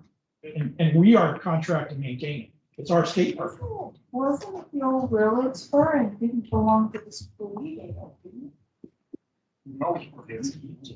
wasn't railroad spur there. The property behind, what's that called? The new place there. The Dollar General. Dollar General is where the spur one. Yeah, I think we were offered that piece of property behind the, 21.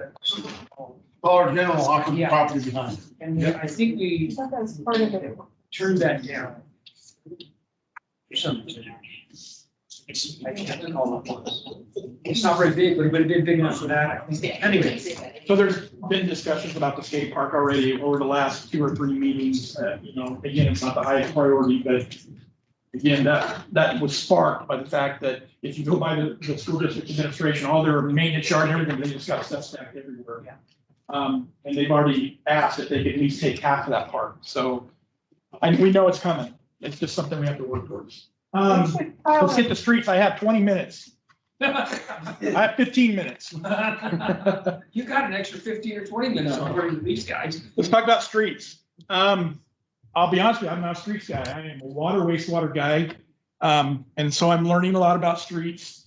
I have Joe here that works in kid department. We also have Trish in engineering. She handles all the public works side of things. Joe's handling a lot of the transportation together. They work very, very well. We also have our engineer of record. So we, last fiscal year, budgeted $280,000 to do some streets. So I went out and got our engineer, went out there and we did them all. And that project blew because of the ADA ramps and other work that needed to be done, storm work and all those things. It blew the budget out. So I couldn't do the work. And so we started looking at different options. Dominic reached out to the county, Lake County, who does chip seal work. We said, okay, well, let's do 29th. We know that was our major target to do. We can actually go in legally and maintain with chip seal without having to meet the requirement of installing ADA ramps. And so it keeps our costs down. So we got a lot of streets that need work. Our street funding we've got street funding, but it's not adequate. We all know that. That's not just a Sweet Home thing. That's a national thing. Some areas do better than others. We struggle with it here with our roads. If you notice, a lot of roads in town are still gravel, or they had tons of potholes and they're falling apart. So what I instructed my staff to do, we have some ODOT money, some federal funds that are sitting in an account up at the state. It's a little over $600,000. That is ours. It's ours to use on streets projects as we see fit. All we have to do is ask for it.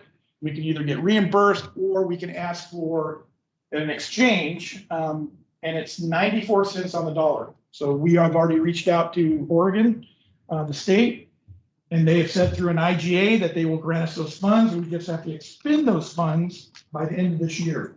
So right now I'm going to read off a bunch of streets. We are trying to do every street. We're going to do a mill and overlay as much as possible and exhaust those funds without having to be evasive with putting ADA ramps, right? We're just going to go out, we're going to try to fix something to be legal, right? So we're going to go back a few years since I've been here and clean up some of the streets that were on there that didn't get done. Some of those include Kalamaya, 45th, 46th, 47th Avenues, Harding Street, Mountain View Road to 29th Avenue and 23rd. Juniper Street from 32nd Court to 35th Avenue and 32nd Court, Great Loop off of Great Street and 18th. Lark Street and Locust Street off of 49th Avenue. It says in my notes, might need a couple ramps on that one. We'll see what the costs are. We may pull it, we may leave it. 4th Avenue from Holly Road to Main Street, 46th Avenue from Mahogany Court to Main Street, 45th Avenue to Main Street, 42nd Avenue south of 45th Avenue south of Main, 42nd Avenue south of Long, 42nd Avenue north of Main Street, and Osage Street from 42nd to 43rd Avenue, and Locust Street at 45th Avenue. So right now, we're identifying all those streets, footages, mills, we're putting the specs together. My hopes is I get those in the next couple months. We'll put it out to bid, bring it to you guys, put it out to bid. And we're gonna come this summer, we're gonna try to get some pavement down. I haven't gotten a lot done since I've been here, and so I really want to work hard. Are you gonna probably have Mike River do that? Because they're totally booked and I don't know. Yeah, I how. know. We'll put it out to bid because we'll have to do that because of the amount of the project. But I'm just saying, this is gonna take a long time. And if you have to get it spent by the end of the year and you're going through this entire process and. They've already been going a month, and it's literally, if there's no overlay, if there's no curb and gutter, it's just literally sitting down, doing dimensions, doing specs, milling. They've already gone out and done a bunch of like footwork on the ground. But I think. I'm being optimistic, I'll be honest, but we gotta keep more. So the thing is we're gonna try to spend that funds between them, right? We've already got $240,000 in this year's budget that I didn't spend, right? I spent just under 48,000 on that, 280,000 on the chip seal. So I still got 240,000 in this year's budget to get us going. And just to clarify, and correct me if I'm wrong, but I think where you were going with that is if we were to go through a bid process and Knife River was the. You gotta get this on schedule now, not Right, so Within the part of summer. this too is we could include a time frame in the bid documents to say this needs to be completed by X, so that those that are bidding the project understand that if you can't meet this, don't bid. You know, so sometimes size of project speaks priority to some of these. And I'm sure we'll hear from Knife River, and I know Dominic has a couple other asphalt companies. What I was just, it could be anybody, but what I was just saying, because of how far you have to haul and how busy the construction is and And how much they can scheduling, make, the plants can make and all that. it's gonna be a crunch to get done by the end of the year. You could, I hope so, I really hope so. We're gonna go, and what we don't, we'll figure out, right? But I think getting my group towards getting some pavement down is important. I look around and I see alligator and it's just not getting better. And once they alligate, and you get water in those tracks, it's not gonna be long. They're done. Replace all the tanks, but it's- So streets is another one of those topics where we just don't have enough funding. And I know at one point you guys talked about some sort of a transportation tax, and it's not, we already did some gas revenue. Last year, one day, Dominic and I were out, we counted 40 boats along Highway 20. 40 of those, some of those things are those Malibus, $130,000 boats, take 100 gallons of fuel. If they're buying fuel here, we're losing out on that. So right now we got federal money, we got some gas money, but that also pays for our staff and some other things. I'm not suggesting you guys raise rates. We're not as bad on streets as where we're at, but like small towns and other communities throughout the whole United States, street infrastructure is just an issue that's going to get bigger and bigger and bigger. And our roads are such already. We have limited money. I'm going to try to do what I can. Chip sealing fell into that longest period of time for the longest period, most good. We want to do the same thing when we're putting some pavement down. I don't want to spend it on, I want to put ADA ramps in, but for every ADA ramp I put in, I can't do so much paving. So there's just not enough money in the street side. Let's see. Radar signs. I know you guys are real happy to know that ODOT has been working hard to get our permits. I just seen a couple of emails, so at least they picked them back up. They actually called us and said, you know what, we've had this so long, you need to give us a new application because it's expired. So we have given them a new permit application in that time frame. So my hopes is we've got the signs, we've already been working on them, we've got the batteries. I think they're ready to go, but the only thing that's holding it up right now is this ODOT street project that they're doing down Main Street. They're now actually, well, do we really want them to put us a temporary sign right here? Literally, that project is now reached into our project. You see, I already talked about leaf collection. That was at the start of KPIs. We did quite a few potholes. This is just some of the stuff I had left. Let's go into fleet vehicles. Any other questions on streets? Going to be a lot of paving. I'm going to try to do as much paving as I can, make our streets look better. You said for court, right? What's that? I didn't hear You you. said for court, right, on your list? I just want to ask. Okay, so fleet services. We're almost done here. We purchased 2 trucks this year. We've already done that. We purchased a street sweeper. That was not budgeted for. We had to come back to you because basically we had a vacuum. If you can imagine your steel tank on your vacuum, the bag just completely ripped open and now you're trying to vacuum your house without a bag or a ripped open bag. It just doesn't work. That stuff's gonna go all over. That tank got so wore out that basically it wouldn't hold a vacuum anymore. So we either made a decision to buy a new one, we buy a used one, we kicked that around a while. We feel we got a pretty good unit. It fits our needs. We test drove 4 or 5 different types, 3 different types of vacuum processes. This model is a foreign model. You're starting to see them in small towns because they have sidewalk capabilities. They have a smaller footprint.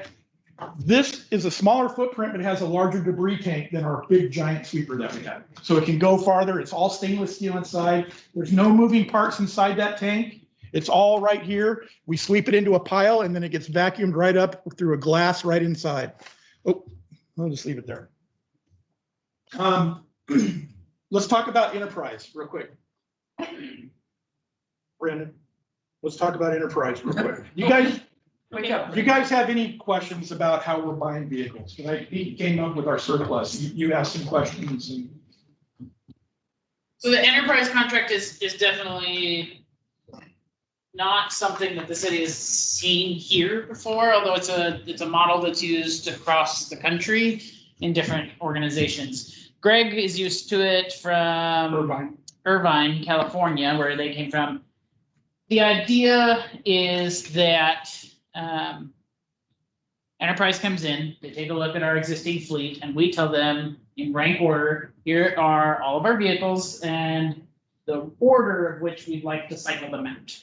And then they go through each year and they give you a proposal that says you should replace X number of vehicles in a given year to really get the contract rolling. What they're doing is they're bringing in new vehicles with government pricing, all of your custom stuff added, any boxes, any if you need a crane for whatever reason. And this is enterprise, their national rental buying fleet power. How many vehicles does enterprise buy a year? Not very many now. No, not. Nobody's buying anything. But the idea is basically they come in and they give you this new vehicle. You're paying for it instead of buying it outright, which we have been shifting to. They are providing it to you on basically a monthly lease. And each year they evaluate the vehicle, number of miles that it has, wear and tear, the maintenance that's been done on it. They take those vehicles that they provided and they say, okay, this is an optimal year for selling this vehicle because the market is ripe for a turnover, basically. And the idea is you're limiting your overall cost of ownership. So you're not putting in as much maintenance cost, as much time. You're potentially making money on the vehicles because the government pricing means we can buy trucks at a significantly lower rate and sell them at a standard market price, which can net us some significant cash. It just kind of depends on the vehicle. Fords right now, we're buying them low and we're selling them high. And we're actually making money on the vehicles. And so anyways, enterprise does all that work for us. And they kind of help manage our fleet, cycling out vehicles, making sure that we have what we need to maintain adequate operations. There is a small cost to do business with them through that contract. It's $400 per vehicle on a $4,000 vehicle. That doesn't add up to much. And that's the general synopsis of that contract. And a good example, I'm going to give you a real extreme example of how we're going to make money off buying vehicles. That's a concept that probably we've never heard, right? You're going to buy a vehicle and make money. Dominic's truck, we've had it a year and a half, almost 2 years. We bought it for $27,000. We weren't even considering getting in, but we sat down with Enterprise a month ago and they go, that vehicle right now, because of the market, we want to take it. We're like, well, we just got that 2 years ago. They go, well, we can get you $27,500. Well, we're going to make $500 on that vehicle and use it for 2 years. It has 11,000 miles on it. That's the concept behind Fleet Enterprise. We're using their buying power to get it at a very low price, and then they take it off our hands and get it back to the market at a low mileage to get us recoup some of that cost.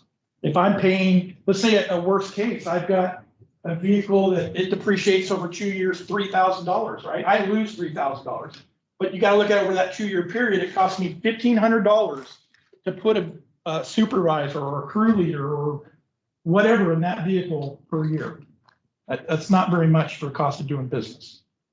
So when I first saw it, I go, this can't work. This just doesn't, it goes against all odds, but it works. And it really, the amount of labor that you don't have to exhaust in dealing with the program, they just help you out so much. So I just want you guys to know when we talk about, you see it in Facebook, everybody's upset. We're buying $50,000 vehicles. No, we're not buying $50,000 vehicles. So it's really understanding what we're doing, the program, the money we're spending, and how we're getting it back. Before we were buying used vehicles 100,000+ miles on it, paying anywhere from 3 to 14,000 for the sweeper, right? Something like that. We're using it another 10 years. When I came here, I had invoices for repairing seats, rebuilding motors, putting big parts onto some of the trucks, and just, it didn't make sense as an organization like this when we should just be changing oil, putting air in tires. You know, that's what we do. Save the mechanic stuff for our backhoes, our vectors, our sweepers, right? Redneck engineering. Leslie, Tommy's incredibly gifted. Let him figure out ways that he can manufacture things that we need, which he's done for us all the time.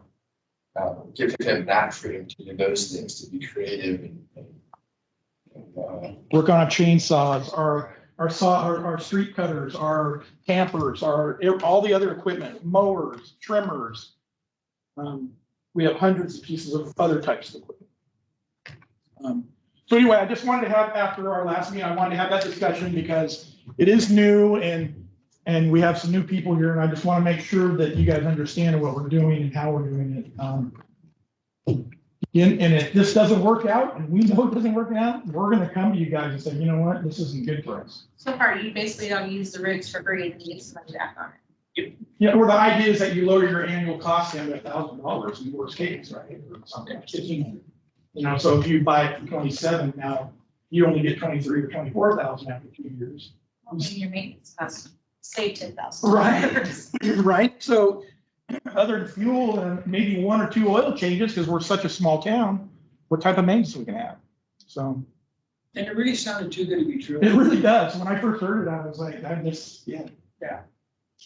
But when that guy sat down, he says, yeah, we want to give you more money for Dominick's truck. Dom says, I don't want to get rid of it. So yeah, you're going to get rid of it. That, you just lost your truck. Then we told him he was gonna get Dodge. Yeah, and he is going to get a Dodge. Because it's So cheaper. and that's what Enterprise is recommending right now. So they do that market analysis, and instead of buying the Chevys like we have been, they're telling us that the market, based on pricing and the resale, a Dodge is our better option. And so what are we gonna do? We're gonna go with the Dodges. Dominic's driving a Dodge. Oh, Dominic, And we'll hear about it until we trade it. If anybody's thinking of trading your vehicle in, now's the time. A truck especially, a truck. Ram. Truck, resale on trucks right now are real high. Because they're not making enough. Everybody, you don't see a lot of new trucks out there, but there's a lot of people that don't have funds and they want to use truck. There's just not a lot of them. My buddy owns it's a family owned, second generation dealership in Ephrata. And I was talking to him about it. He's like, absolutely. He's like, he says, I can't keep used trucks on my lot. He's got 2 different dealerships in Central Washington. He can't keep them. The trucks nowadays, he said, they're just so utilitarian, they're so comfortable. Family vehicles, pulling trailers, campers, whatever, I can't keep them on my lot. Well, an old Duramax, older than you would imagine, sells for in the tens of thousands of dollars. So anyway, I'll leave that. Only, if you have any good questions. Counselor Gerson has a question that I think she's been waiting to ask. Oh, well, she could interrupt anytime. I didn't want to interrupt you. So this is a question for both Greg and Brandon. So Greg, looking at your water and wastewater expenses that you've laid out here, we're looking at probably at least $1 million, right? On water and wastewater? Yeah, not counting the wastewater plant. I'm just talking about what you've laid out here. Yeah, I think if you even look at the 5 year, it's even bigger than that. It's closer to 2 million on this sheet. Yeah, we've got quite a few things on there. So what are we looking at? 2 million? Yeah, I have that exact number. Hang on a second. Okay, well, let's just say it's 2 million. Brandon, Okay, how much, yes. how much money are we going to borrow for the wastewater construction, the wastewater plant construction? We're estimating about 12.2 million, I think. Okay, so, and I'm a fiscal conservative, right? I don't like to spend money that I don't have to. I do know. The water and wastewater plants are very important to this community. what would it cost us to raise that loan to 14 million instead of 12 million to get this work done that needs to be done so that we're safe and workable for the next 20 years? Well, there's two different funds, right? So for the waste, we couldn't take extra money on the wastewater side to help the water. Those two No, but- funds, enterprise would have But to you add could, the loan. from an accounting standpoint, you could say, I'm getting a loan for 14 million, and then the accounting side is handled separately. You could, yes, you could do it. I don't know what the cost would be. The interest rates are significantly lower right now. It would be advantageous. Whereas if you try to do it probably, I don't know, 3 to 5 years from now. I don't think it's one item we had thought of. You know, part of what we've been trying to do is mitigate what we have to borrow, so that somewhere down the road, we're not left in a bind where the community is still being forced to pay loans that they can't afford. No, I recognize that, but on the other hand, it's either that or we raise water rates that people don't want to pay either. So I think it's something for the council to discuss as to how are we going to get this done, because it obviously needs to be done. I would add, Real quick, I mean, when we went through our budget last year, we actually made a recommendation to raise the water rates. We did it, but then COVID hit, right? And then we rescinded that. So basically, since that time, we haven't been collecting that little bit extra revenue. But I think that's a discussion that we have to have again, because we had that tough decision 3 years ago when we talked about the wastewater plant. And we did that, and we're sitting in a very good position. As we get more efficient as well on the wastewater side and the water side, which we're getting there, you know, we're not gonna need, if we do it right, we're not gonna need to go out and get a lot of debt unless we gotta do something really huge. Well, let's keep in mind, we've got still a little bit of issues at the water treatment plant. We've got 85-plus-year-old piping system in our avenues. That's gonna take, I haven't even got the number for that yet. And 7 And million that's is gonna not be in our expensive. hand yet. What? And 7 million is not in our hand yet. No, I did have a conversation with Senator Girard. He feels confident that we will still be able to have the funds. He's hopeful that the legislative budget office will just carry it through into the next year as part of the next budget. He feels very confident that that will occur, and his closing statement was essentially, remember, I'm still the co-chair of the capital committee. So he feels good. He thinks that he can still come through for our community. And, I think the one thing I want to add is we can certainly, like I said, we can certainly incur debt to get through projects. The problem I see with that from a finance standpoint is then you are locked into repaying it. With our current structure, it's not ideal that we have to defer projects, but you have some flexibility. So take the most recent example where the council decided when COVID, with the onset of COVID, that they didn't want to raise the rates at that time. You had that flexibility. If we incur debt to get these projects done, you won't have that flexibility because you will be forced to repay those debt obligations because they're revenue bonds. And I think that was Getting part out. of some of the tough discussions you were having probably before even Ray came here. Was the rates just kept going higher and higher, but yet nothing was really being, you didn't see a lot of movement out in your infrastructure. Well, my point would be, so we decided not to take that money, okay? I think it might be time to reinstate that. That's just my personal opinion. We voted to do it. We voted not to implement it for a certain period of time. But I think at this point, it might be time to say, hey, let's do this. Well, I think you guys can kind of said, you know, we'll revisit in November, but COVID still hadn't, you know, so I mean. But things have changed since then, a lot things have changed. I don't, maybe you guys don't agree with that, but, you know, we have to do something, so. So is the public fully aware of how dire it is? Have there been enough advertising campaigns to explain with pictures of nasty rusty pipes and whatnot? We've had a lot of articles in the paper. I've been beating this horse in council now. A lot of people don't come to council. A lot of people don't watch the videos. They don't do all that. So that's the disconnect. But we get things on Facebook. We've had quite a bit of publication on our water system and the repairs that we've done and how we're doing it. And I think we could probably even do better. And those are probably some of the things that we need to do.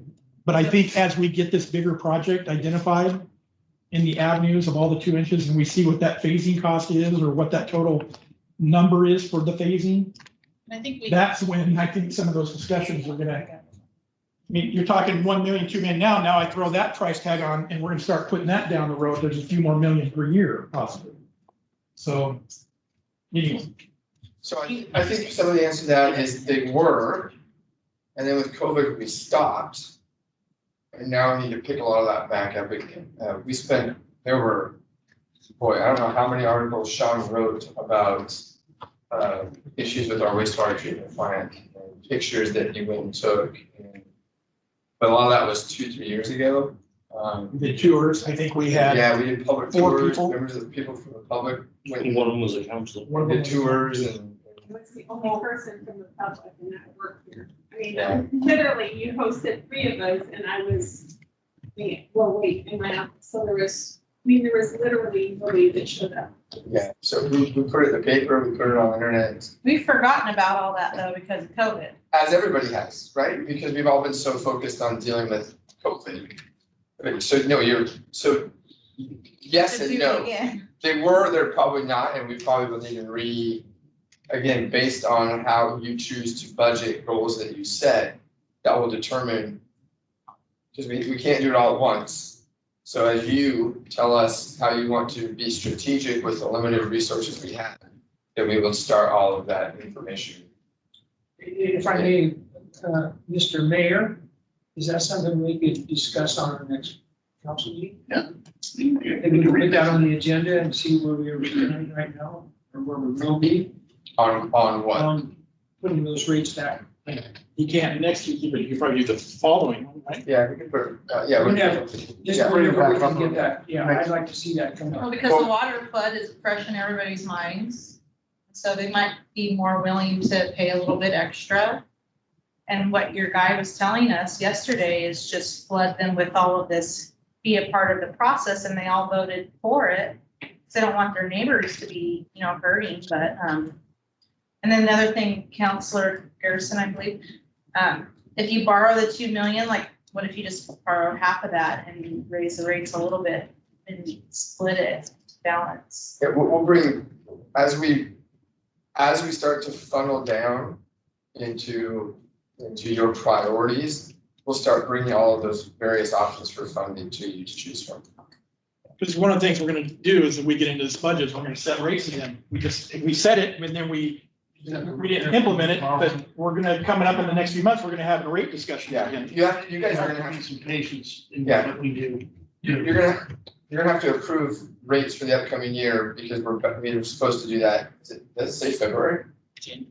We're supposed to do it in January, for the upcoming year so that it's set in the budget and then we can propose a budget with your rates to the budget committee. And the budget committee approves the budget for the council, so it's all kind of a process that we'll be going through. But I believe that you said it was unprecedented, that we have this capability to get this grants funding and whatnot for the wastewater. And so it's caused us to save a ton of money. So maybe we could borrow slightly more because we've gotten so much grants and funding on the backside. Different pots. Yeah, Oh, Yeah, so you can't mix wastewater and water. water enterprise and wastewater enterprise funds run in a silo. You Yeah, can't you take can't. wastewater funds, do water, vice versa. It's supposed to be their own silo. That's why they fund themselves. That's why you can't go out and get free money a lot of it. You can, but it's usually a loan because they're but established. they're working enterprises. together? No, Oh. independent. Okay. They show up on your same bill, but they are actually 2 different funds, 2 different revenue sources. You say you take out the Ray, could- loan, then how? Yeah, from a financial standpoint, we could decide, the city could decide, we want to take $2 million for wastewater and water projects. Then in my office, we allocate that loan amount based on what projects we select. So you could say I'm gonna take it just a general 2 million for both groups, but then we separate it out from an accounting standpoint. What I meant is because we're not borrowing so much money for the wastewater, because we have grants and we could maybe borrow a little bit for something else, because it's Yeah. freed up some. That is a possibility. And Ray, are we eligible to go beg for money again for the wastewater plant? So we can, when Council Coleman, she begged for money and we read our stuff and told them how our community is one of the lowest ones in the state of Oregon. I think that made a lot of points with them, but I think that we don't know if we'll get more money, but we can sure go ask for it. Because when Sandy was there, they asked for over $20 million to do their plan. I don't know how much they got, I don't care. Not 20. You know, and so there's an option for us to go and beg for money again, and we have a lot of, because we're able to save the money that we can, if we get to that number of 7 million, that's a big deal for them. Well, It's a huge deal. for I them. agree with Councilor Trask, and we could go back and get more money. But I'm doing devil's advocate here, again, back to the 7 million. You say let's go ahead and borrow extra money, but what say we don't get that 7 million? You know, draw the knob, you're gonna get it. I've heard that for how long now? And they've been pulling games with that. So until I see that in our account, you know. Well, you're gonna get it too. Yeah, My that's it. thing is though, Lebanon and Albany and for everybody downriver of us should care how many times we go over. Yes, you would think so. The state should have a very strong vested interest that our wastewater plant runs. Super clean. Well, I have to say that was something that they, their eyes got a little big on when we said what we flush is you guys are drinking. Yeah. Exactly. Yeah, all the way up to Salem. But also that we have the highest rates in the state, so that we raise. You don't give us money, we give you a floating Really- surprise. Not that that's a great thing, but it is something that ended up with money in the bank. Now, to add what you said, go back and get money for the wastewater plant. I'm putting together a large project for the water side to get rid of some really ancient water pipes that are really bad condition in the poor community. I'll take that same story from our wastewater side. We'll take that project, go up and get some water money.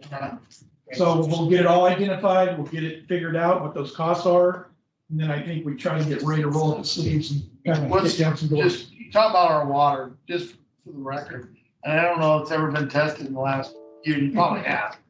But the water at the water treatment plant, coming out of it, was one of the top 5 tested quality in the entire state. We won the state twice, right? Yeah, that's Gives you tasty. an idea. But from there, yeah, pipes. It's 5 feet out of the unit. It might be the main street, really, to be honest. You probably get the main street. This is a great segue to save Greg's life because he's now beat Blair's record. But the next topic is the capital improvement plan, the CIP, which we're required to have. Spells out 5 years of capital projects that we want to complete or work towards completion of. But what we have to remember is Greg has listed copious amounts of projects. And the funding for said projects sits at about that much. We need about that much. So we have to be strategic. So what we need from you and what we need to have discussion of now for about the next, 20 minutes. I'm gonna say 20, but we all know what's gonna happen. Is we need an idea from you on what you think is most important out of this huge list of projects, which is behind tab number 11 in your binder. Hey, I have one more question for you, Greg. No, can't do Do it. we have any data on the savings of the water for the water that was leaking on Ninth? We have any data on how much that's helped our water? No, I mean, we don't have any, because Jacobs has it all right now. So I don't get electrical bills. I'm not getting chemical bills, right? Yeah, So I don't see if those have dropped. We can maybe ask for some and kind of, as we're going through the negotiations, kind of look at some of that. I'm kind of interested as well. Okay. But I haven't get, now, once we take notice, we're probably not gonna see a drop, once we take possession of it, but I think we're gonna have a good idea of what, let's take chemical wise, we're not just wasting a lot of water. Although we do have another leak. Our water loss in the last, our reporting period went up a little bit. Actually, we discovered where that is. Okay, but, okay, I'll let you chime in on that. It could have either been another leak, it could have been the condition that we had when Jacobs had all that water issue, and they're trying to, couldn't even fill up the reservoirs, and they were backwashing a lot. Could be some loss there. You're gonna tell me it was a leak, wouldn't it? No, they forgot to read the meter at Strawberry Reservoir. All right, well then there you go. I don't know how you didn't know. I found out. It's all right, I thought I was the last one to know. But see, that's how we know right away. When we got a number, we knew something was up, and And we found the discrepancy. so that's good. I'm Okay. glad to hear that as well. So what we will need from you moving forward is you prioritize with us. We figure out strategically how to get them done. And we bring that back to you in the capital improvement plan, which will spell out when we can, what the project is, what it's gonna cost. Brandon figures out how to pay for it. And then we give you the timelines of when we hope to have that completed. And again, that's tab 11. So this is CIP in front of you. Brandon's back up. Maybe he'll be. Nope. Greg's record. Not gonna take it out before. Add this onto his. We add this on to this. No, that's not fair. The key to remember is we're doing this. Okay? One thing when I first arrived, in my observation, is we were spread so thin, we weren't really getting a lot of things done. We were making such little progress on so many different projects. It was almost like we were spinning our wheels. So when I came, I kind of put a halt on everything. And I'm trying to keep our resources squeezed so that we get wins. So we complete projects. And so we're doing that. Sankey Park was a multi-phase, it's a multi-step project. You're seeing that get completed there. There's visible wins. The water loss, there is visible wins. Wastewater treatment plant, visible wins. You can see process there, you can see that. If we start to spread ourselves too thin, we're a small town.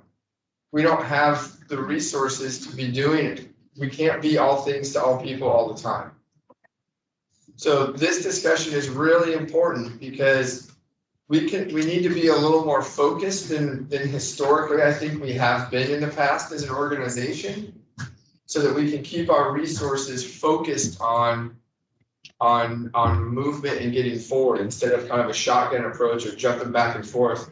First, when I got here, we had several parks projects going on, and we had 2 parks people. They do a little bit, and it just didn't look like anything was getting done. We need your help prioritizing what you want to get done, and then we will work to get projects done the best that we can. So Brand's going to talk about this. What is in front of you is slightly different than the capital improvement plan that you adopted last year. So there are changes. Brandon's going to walk you through those. It's in a little different format than what you got last year too, partially because we're kind of in this process of going from a Microsoft Word document to a super cool and impressive online system where you guys get to get on and kind of rank and vote, but we're right in between that right now. So, and that'll help us with transparency. People will be able to get online, find a project, see how we're paying for it, see what the cost is, see where we are, track it, see all the steps. It's going to be really great for transparency, but we're just not quite there yet. So, Fred.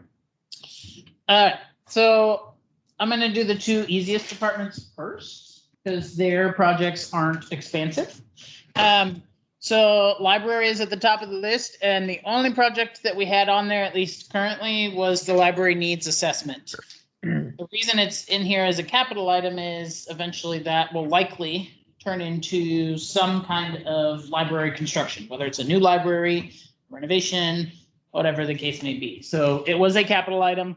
It has been crossed out because it's been completed. So the library is batting 1,000 right now on project completion.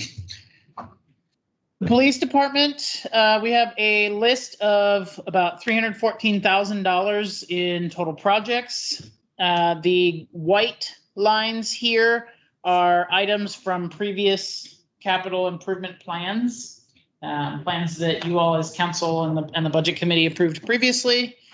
For the police department, that includes upgrading their current dispatch system, which you've had that for 20-ish years, 18 years, I think. Yeah. It's time. It's ready to be upgraded, and I think they're moving forward with that. The initial time frame for that was supposed to be done. That was supposed to be done in fiscal year 2020. So that ended last June. Due to numerous factors, they decided to push that off. So the red boxes means that that's when a project was originally planned, and the arrows indicate where then the project was moved to in this document. Okay. So they are moving forward with that. They are anticipating it'll be done before June, I hope. And that will be good news for them. Upgrading the radio repeaters, they had that planned out for 2023. And so far that's where they've left that. Patrol vehicles. We've talked briefly about kind of the need for patrol vehicles and cycling those out.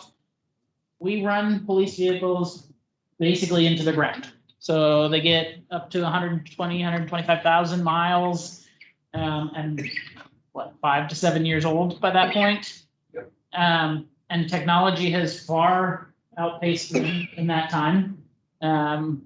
Nowadays, you used to see the Crown Vics and some of those Ford sedan type vehicles, and now you see most police cars are SUVs and have better pursuit packages in them and faster, a whole host of additional functions. So our goal is to replace a police vehicle each year. In the times where fiscal constraints exist, we've leased those vehicles. While things are better, we have opted for a full out purchase replacement so that we are not saddled with the ongoing lease payments. We buy it and we're done. We're not paying additional interest payments that way, which saves us, it's about $3,500-ish per vehicle, but still that's $3,500 we can put toward operations, and it's ours. So we've got this marked out one each year, basically. This year, I think you bought, what did you buy this year? The Dodge. Yes. Oh, right. Yes. Patrol vehicle. The items in yellow are items that are adds since the last approved CIP, basically. In 2020, they purchased a sergeant's vehicle with a price tag of just about $40,000. That's a bigger Chevy, I think it's a Tahoe, right? Chevy Tahoe unit. They had hoped to replace the K9 vehicle, and that initially was supposed to take place in this current fiscal year. I probably should have put a red mark on it. They aren't able to do that. So what they were hoping for was to utilize some USDA grants to offset the cost. We were going to contribute about $20,000. The other 30 or 40,000 would have come from USDA. That didn't materialize. So we've pushed that project or that purchase out to next fiscal year, and the city will be paying for that vehicle on its own. Lastly, this is a new item in this current fiscal year budget that is being developed. Jeff is requesting to replace the gate operator. The back gate into the police department should close in a normal world. Unfortunately, it does not currently. It's an old system installed in 1999, and it's another example of we keep pumping money into it to get it repaired. And at a certain point, it just isn't worth it anymore.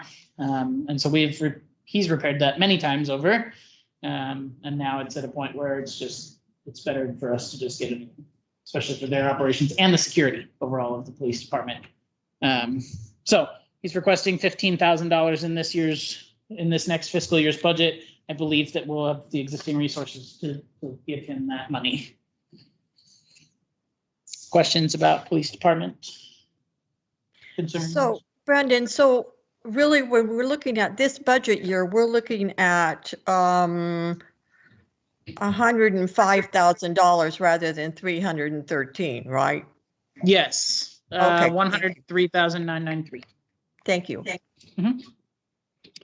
And really actually only, so the sergeant's vehicle's already been purchased. So we're really just looking at the K9 vehicle and the gate operator for anything after July 1 coming up. So really we're just looking at 65,000 next year plus a $40,000 vehicle. So about 100 grand for him. Yeah, right. Okay, thank you.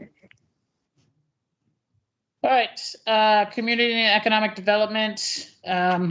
They don't typically buy a lot of capital items, but the only thing they do have in this next year's budget request, the Planning Commission has recommended an update to the comprehensive plan. Blair is estimating that will be a $30,000 undertaking. It's proposed that it will come from the general fund. I can't promise that I'll have the resources for that yet.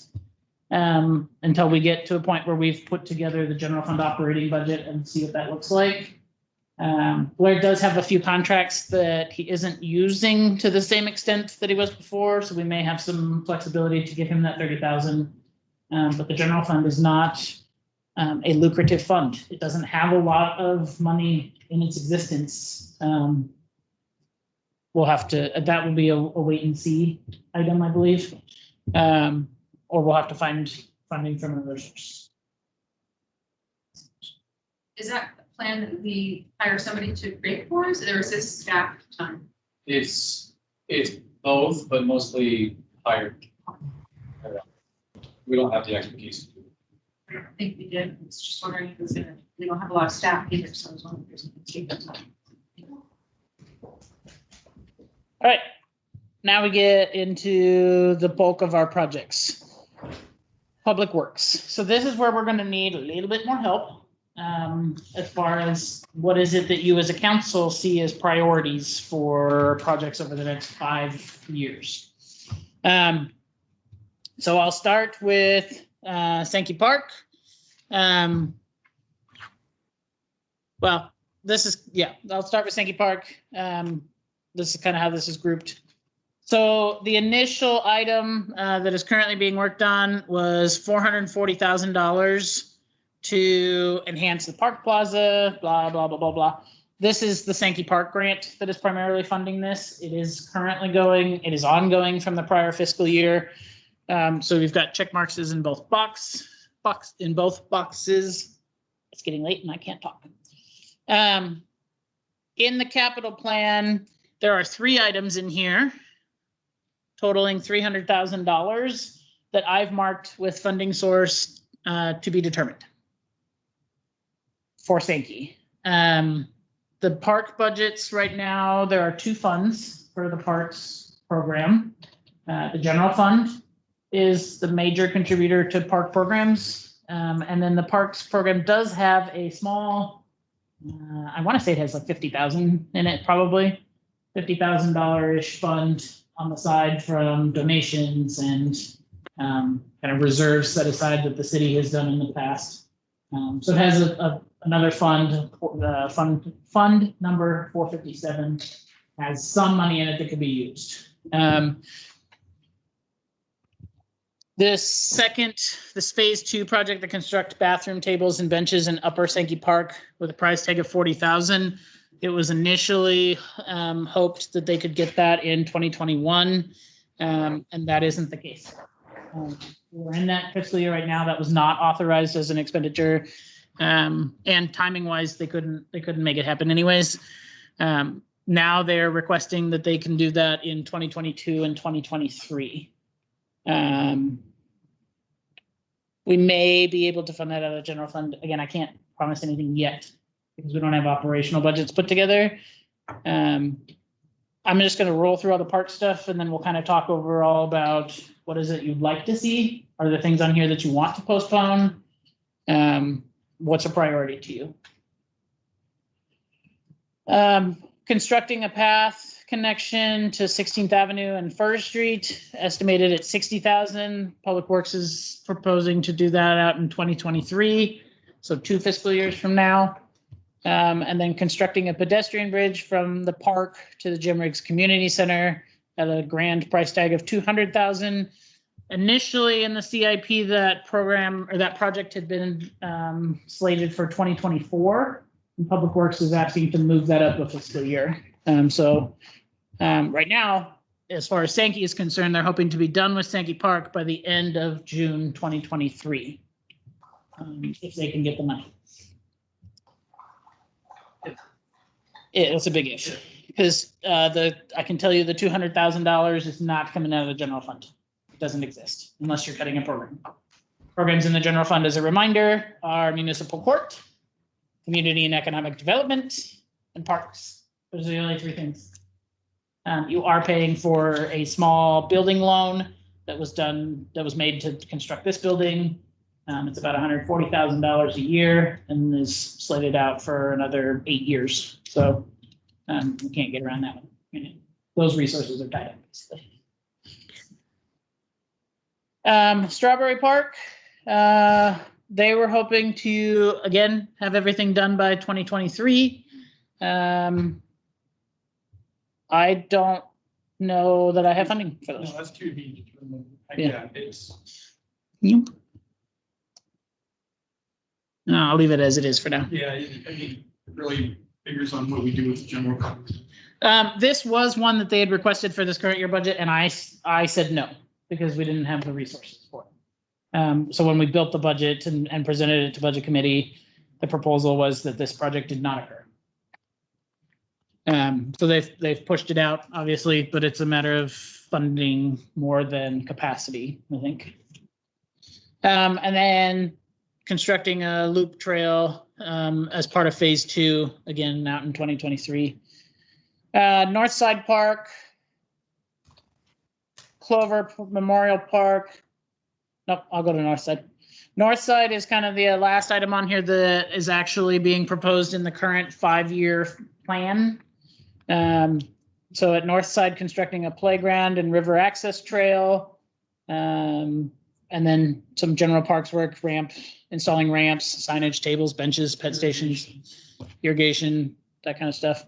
And then also the second part of that, constructing a sidewalk on Redwood Street frontage and side connection to 12th Avenue.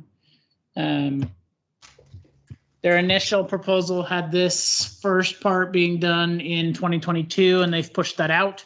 If you see 2 checkboxes in basically 2 fiscal years, basically what Public Works has been trying to do is design in 1 fiscal year, construct in a second. It kind of spreads out the necessary dollars and helps as far as what resources we have available.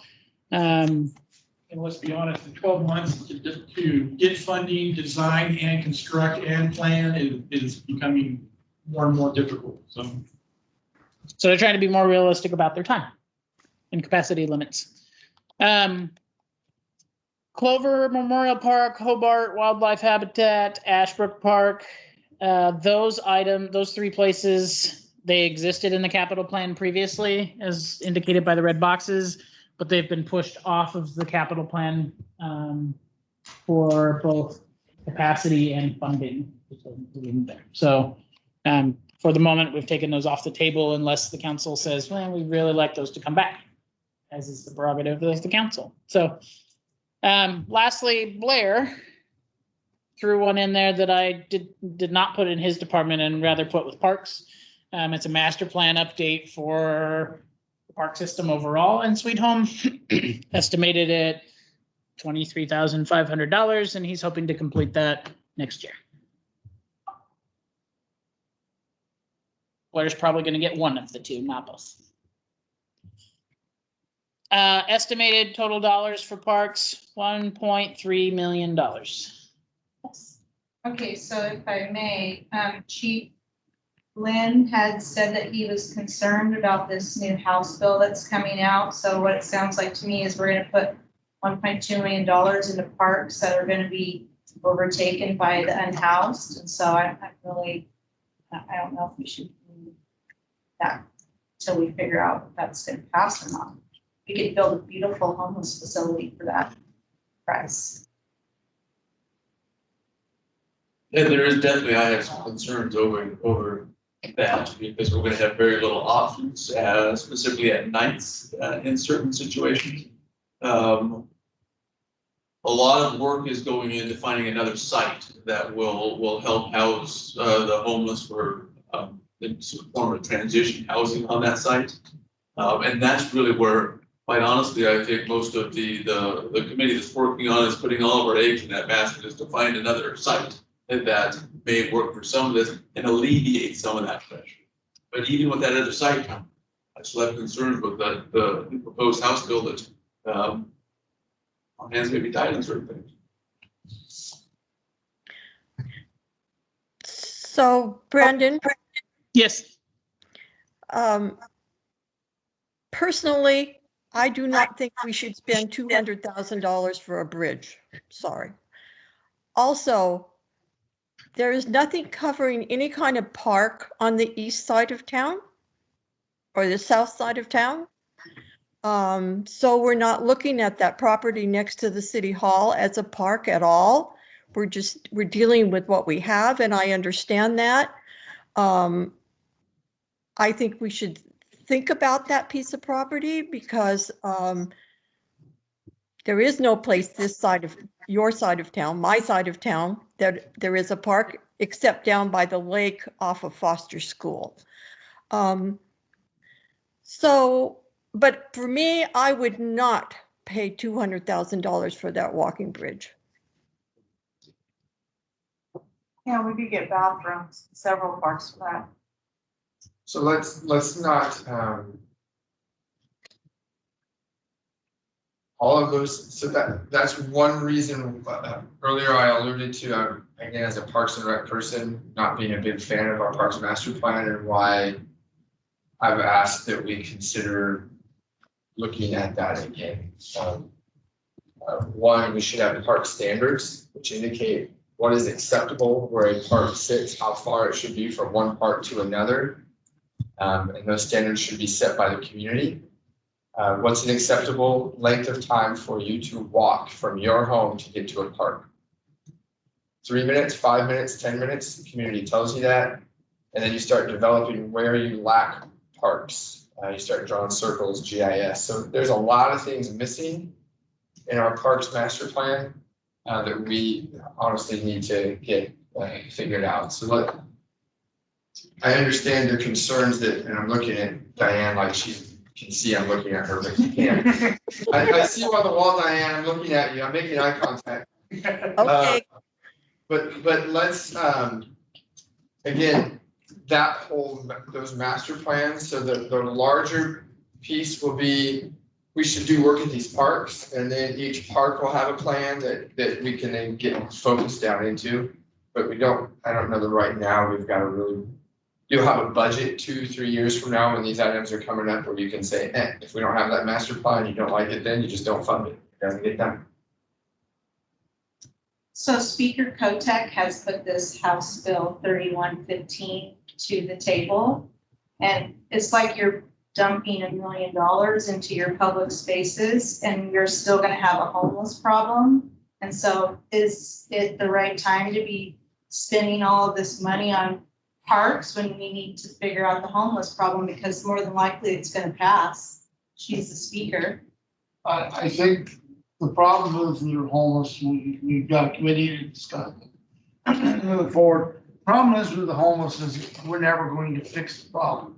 We're never going to come up with a solution to fix the problem. So I agree, we have to find solutions, and like I said, the committee's looking for sites and places to take care of it to a certain extent, and we're never really truly going to get rid of the problem because of our government's approach to the homeless in the first place. So we're discussing putting $2.5 million into the parks. I agree. So that's over a long period of time and this year is not. But I guess But what if she gets that bill passed, and we still don't have any homeless facility, we've just dumped all of this money into parks. According to what I'm Yeah, reading in but the bill, I'm not sure we'll have it. there's more. According to what I'm reading in the bill, I'm not sure it matters if we'll have a homeless facility. Even though that actually will impact what they're allowed to do. So this goes back to, parks are infrastructure, and that you stated that in your goals. Parks are a big piece of economic development and quality of life. We have 3 years ago, when I started telling Jeff, we're gonna take back, and Greg, we're taking back our park. We're taking back Sankey Park, because it was, essentially a homeless camp in sections of that park. We can still do those things and protect our assets. Even if this bill passes, we will still have strategies to protect our assets. And I think our families will still want those assets to enjoy and partake in. So yes, it's a concern and it's a threat. You're right, you've identified a threat, a disruptor, as I talked about last night in the officiating world. But I don't think it's gonna be anything that's not insurmountable that we won't be able to deal with. Because quite honestly, we've dealt with it for the past 2 years, so. Yeah. If that team is successful, achieving what I think they can do with the partners that they've got, getting lesson and that burden, that fight that we have had to deal with. Regardless, we can't have them sleeping in their business doorways and defecating in those business doorways. And we're gonna have to figure out something, but we can't stop investing in our community for those families that want to go to the parks. And the more those families come into the parks, the less that you're gonna have people trying to serve you. And I agree with Councilor Gerson. If I was to make a list of my priorities, that would be, that $200,000 for a bridge cross there would be way down the list, if ever on that list. They can access the Sankey Park from the Riggs place on that trail and cross the bridge. Now, is it as easy for them? We may want to end up blacktopping that, just so that they can do their wheelchair and all those things, and I'm not opposed to that. But $200,000 for a bridge that I don't know how many people would use, I don't know. We don't have a clue on that. It's never been on my priority list, ever. You know, I suggested with the Park and Tree group that we not do that because of the cost, when I first saw that cost. And what I suggested is that we've got this beautiful park that we're designing over with the playground. We got Weddell Bridge. We're gonna make this nice plaza. The amount of concrete path that we could put from the backside of Weddell Bridge on our property along the creek over to the senior center would connect everybody without doing it.